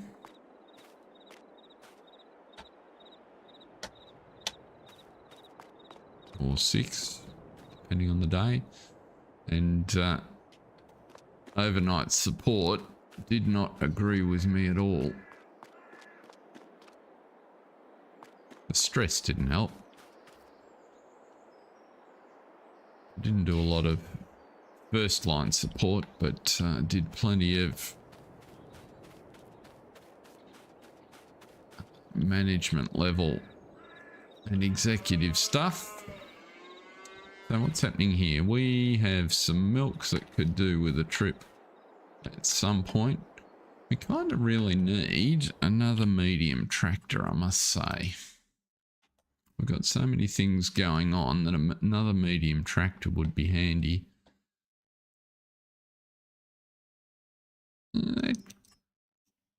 And a proper cow trailer at some point wouldn't be a bad thing either.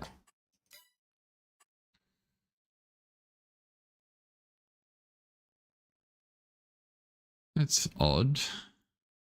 Why doesn't it tell you?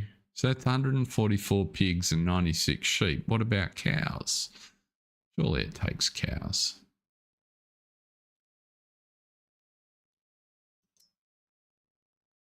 We don't have a 500 horse tractor. Okay, nothing in there for now.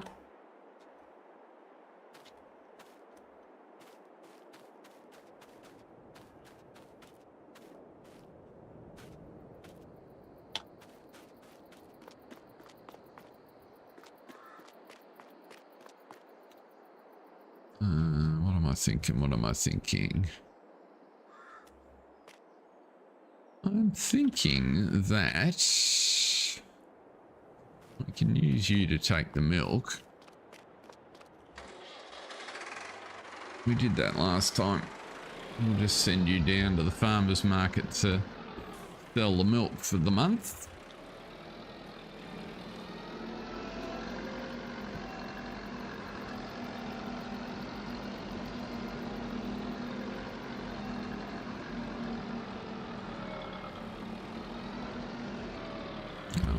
Go down this side.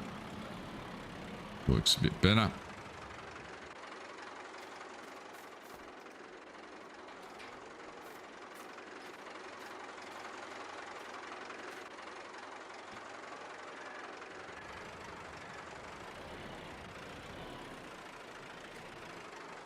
Proper rest, nutrition, and exercise. Yes. Usually, well, so nutrition I did well on. I was always a big fan of food, and fortunate to grow up in a part of the world where a good variety and healthy food is readily available, so that helps. I played basketball competitively until I was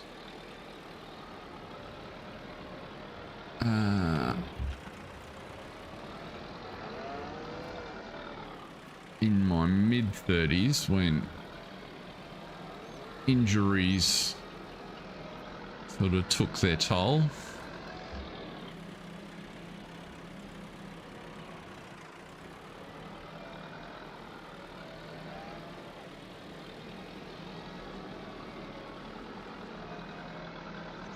I actually found snow skiing really good. So, yeah, sort of pre-kids era largely, but during the ski season, we would every second weekend leave work on a Friday, drive up the mountain.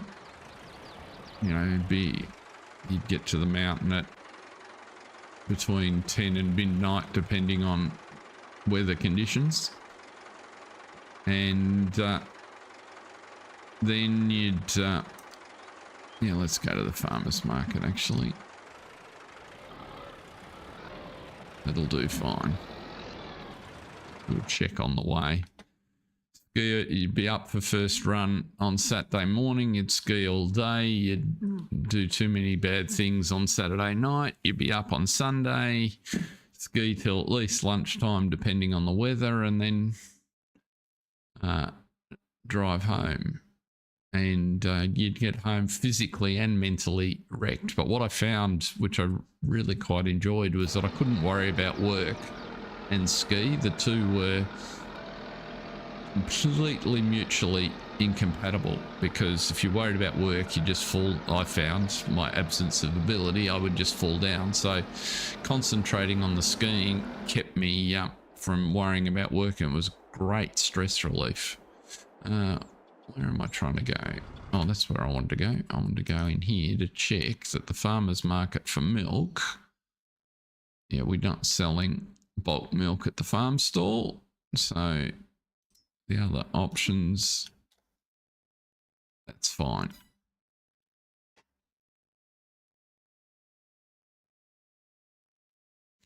Too many of those weeks at Sundance at Falls. So we were at Bambuka at Hotham.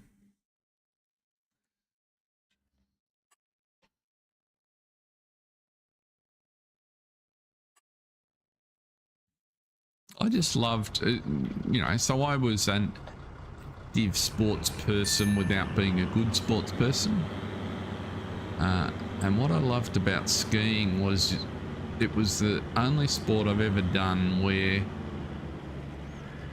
your ability to enjoy it was not fundamentally linked to your skill level. So what I mean by that is, there is a link to your skill level, but the neat thing about downhill skiing is you can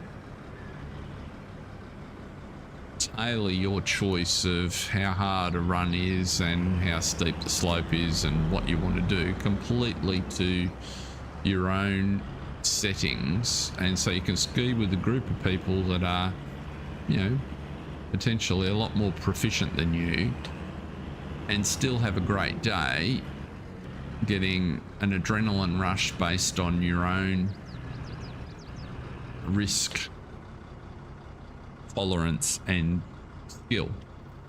And in any other sport, your ability to enjoy it, and golf springs to mind, is a bit more limited, because if you don't have the basics, it's actually hard to find it fun, or at least I found it that way. And it's the same with lots of other sports, but skiing, it's just, I guess it's the fact that you work with the mountain, and there are lots of ways down the mountain, and I just really loved it. Body doesn't love it so much these days, but there's also something about being out in the fresh air, and it's just gorgeous. The Australian high country is just beautiful. We've got to back up to sell this.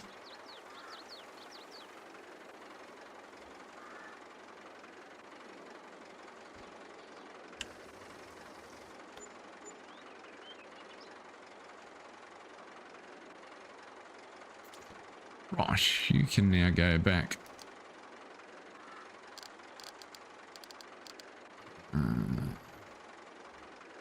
To the equipment park. We'd put a park in for the milk, I guess, but let's take you back to the yard. There's no contracts at the minute, is there? Oh, there are. There's another fertilizing one, which we'll accept. There's a crappy weeding one. Yeah, let's just accept it and be done with it. 21, that's near us. We can accept. We'll take all the contracts that are on offer. I think we all say that from time to time. Right.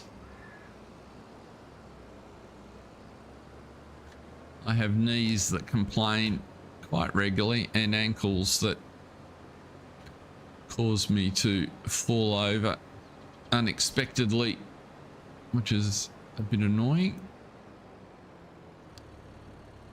Something to do with the half-inch of slack in the ligaments in both ankles.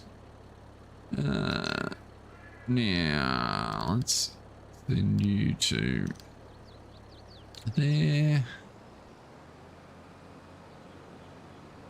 Turn that off. Turn you off.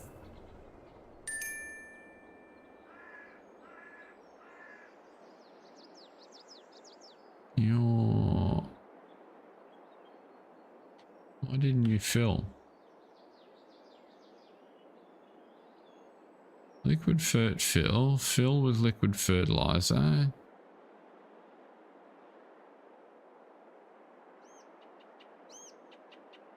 You're at the loading point. Why have you not filled up? You're not quite in the trigger. That's odd. You've done this a million times before. What's changed?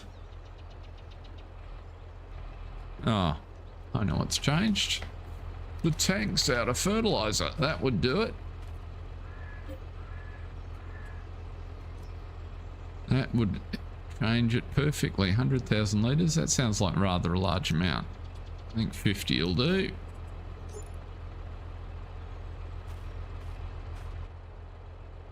Right. Now you'll fill up quite happily. Amazing. Works a treat. Why didn't you just tell me the tank's out of fertilizer?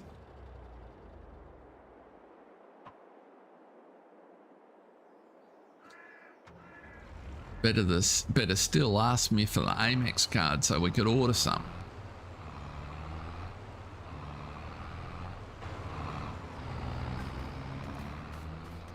It was very funny one night. Flying, doing the haul across the Pacific from Los Angeles to Melbourne. It was supposed to be a direct flight. And the captain comes on about 6 hours out of Melbourne and sort of says, oh, to anybody that's awake, don't be alarmed. We're going to have to make an unexpected stop in Fiji for fuel. We've encountered really strong headwinds and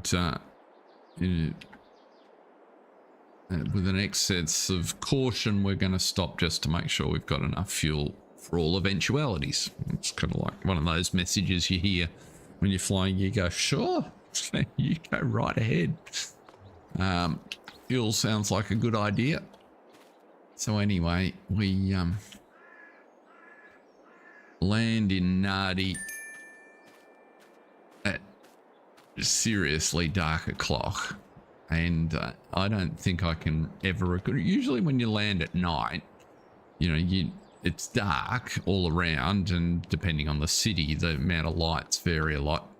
But even in small cities, you get to an area where the airport is, and then it's lights up seriously out the window. Well, this was like landing on the moon. It was dark as pitch, and there were runway lights, but that was it.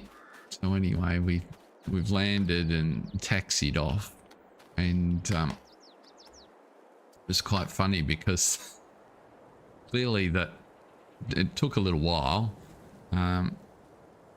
And what it turns out is they had to basically wake the airport up. So they had to get the guy out of bed who drove the fuel truck, who had to then bring the fuel truck to the plane. And then we weren't allowed to leave until the pilot paid for the fuel. And so the pilots, you know, this Fijian guys come up to the cockpit. I was sitting not far from the cockpit, and the captain's come out with his American Express card, literally with his American Express card, and they've used the swipe, you know, the old roller machines that we had, the imprint, to make the imprint on the docket, and the captain's had to sign for the fuel for the flight before we could leave. It's kind of one of those experiences from last century that just stays with you. It was very funny. Apologies if it feels a bit like you had to be there, but that was just one of those funny things from back in the day. Now, where are we? Eggs. That's what we're doing. We need to do the eggs, which are right here. The truck is there. I think we'll do is Why don't we just back you up there? That'll be as good a spot as any to load the eggs.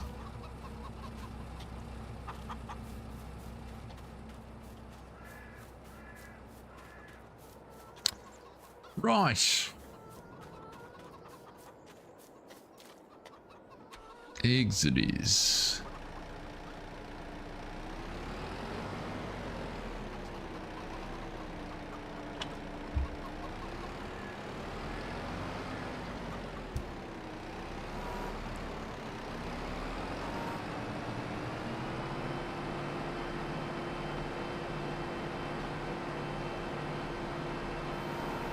Notice my side panel is not working, so I wonder if that's got something to do with what killed my mouse.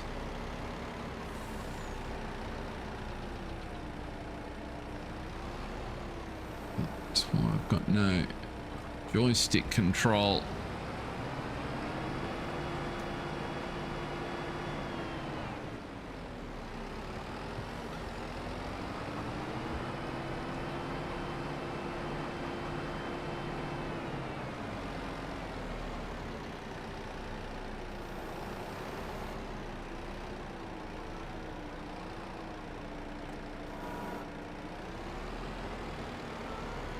Oh, don't hit the door.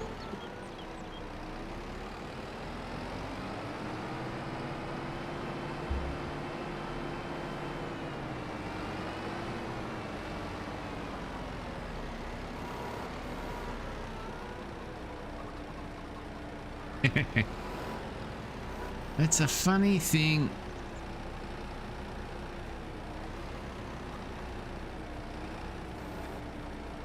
I found that when you travel a lot, particularly when you travel a lot on business, there comes a point where you just want to get home. It's like, so it just doesn't occur to you to want to stop. Like, there's nothing attractive about yet another stopover.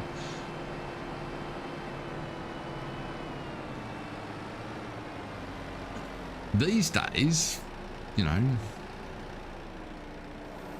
going from a, you know, for 30 odd years of my career traveling to the US generally twice a year in one way or another, and a whole bunch of other destinations as well, to realizing the other day that I haven't actually been to the US for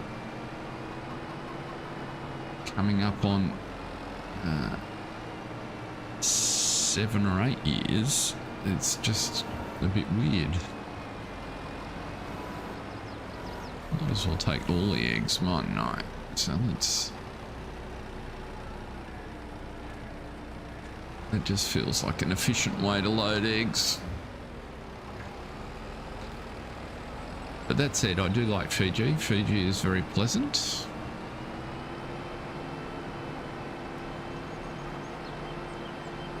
Probably, yeah, there's no more spot to put the eggs. I'm trying to deal with that as fast as I can. What we will do, get the fourth one, even though he's not full, because this pen's not quite full of chickens yet.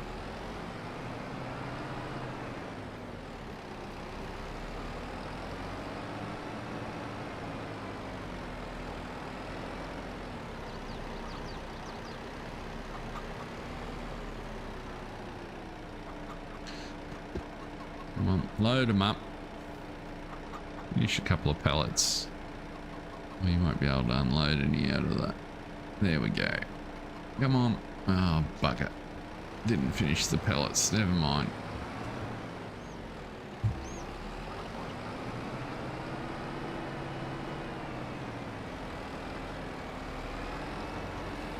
Yeah, time gets away from you.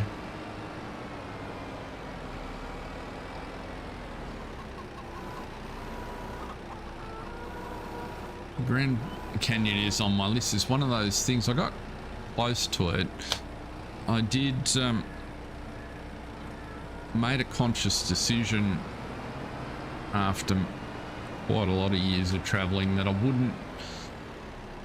wouldn't actually go to all of the attractions in all of the places that I visited, because I wanted to have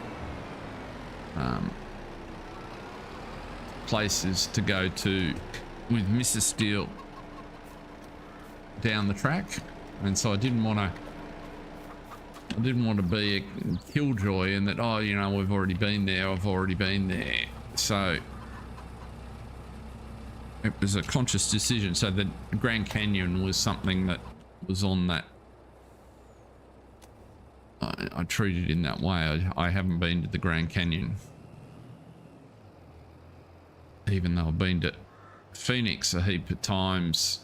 I've driven up to almost to Flagstaff.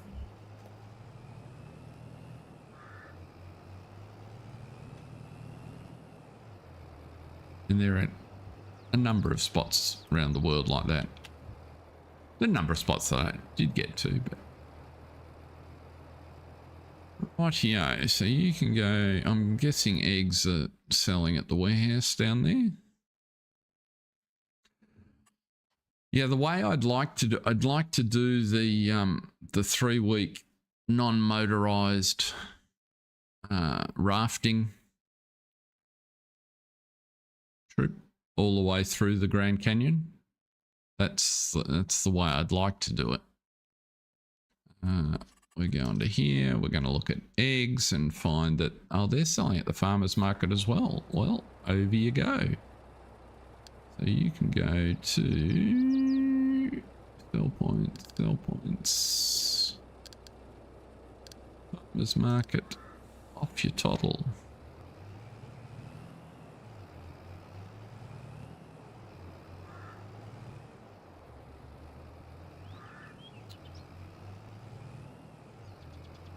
Rightio.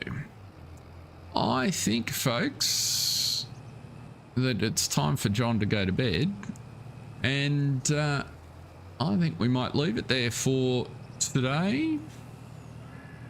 We will be back on Monday. I haven't decided whether we'll be here or whether there'll be another map that we need to have a look at. It'll be one of the two. But we'll be back Monday my time, which Monday evening my time, which will work well for the Australians, 7:30 p.m. and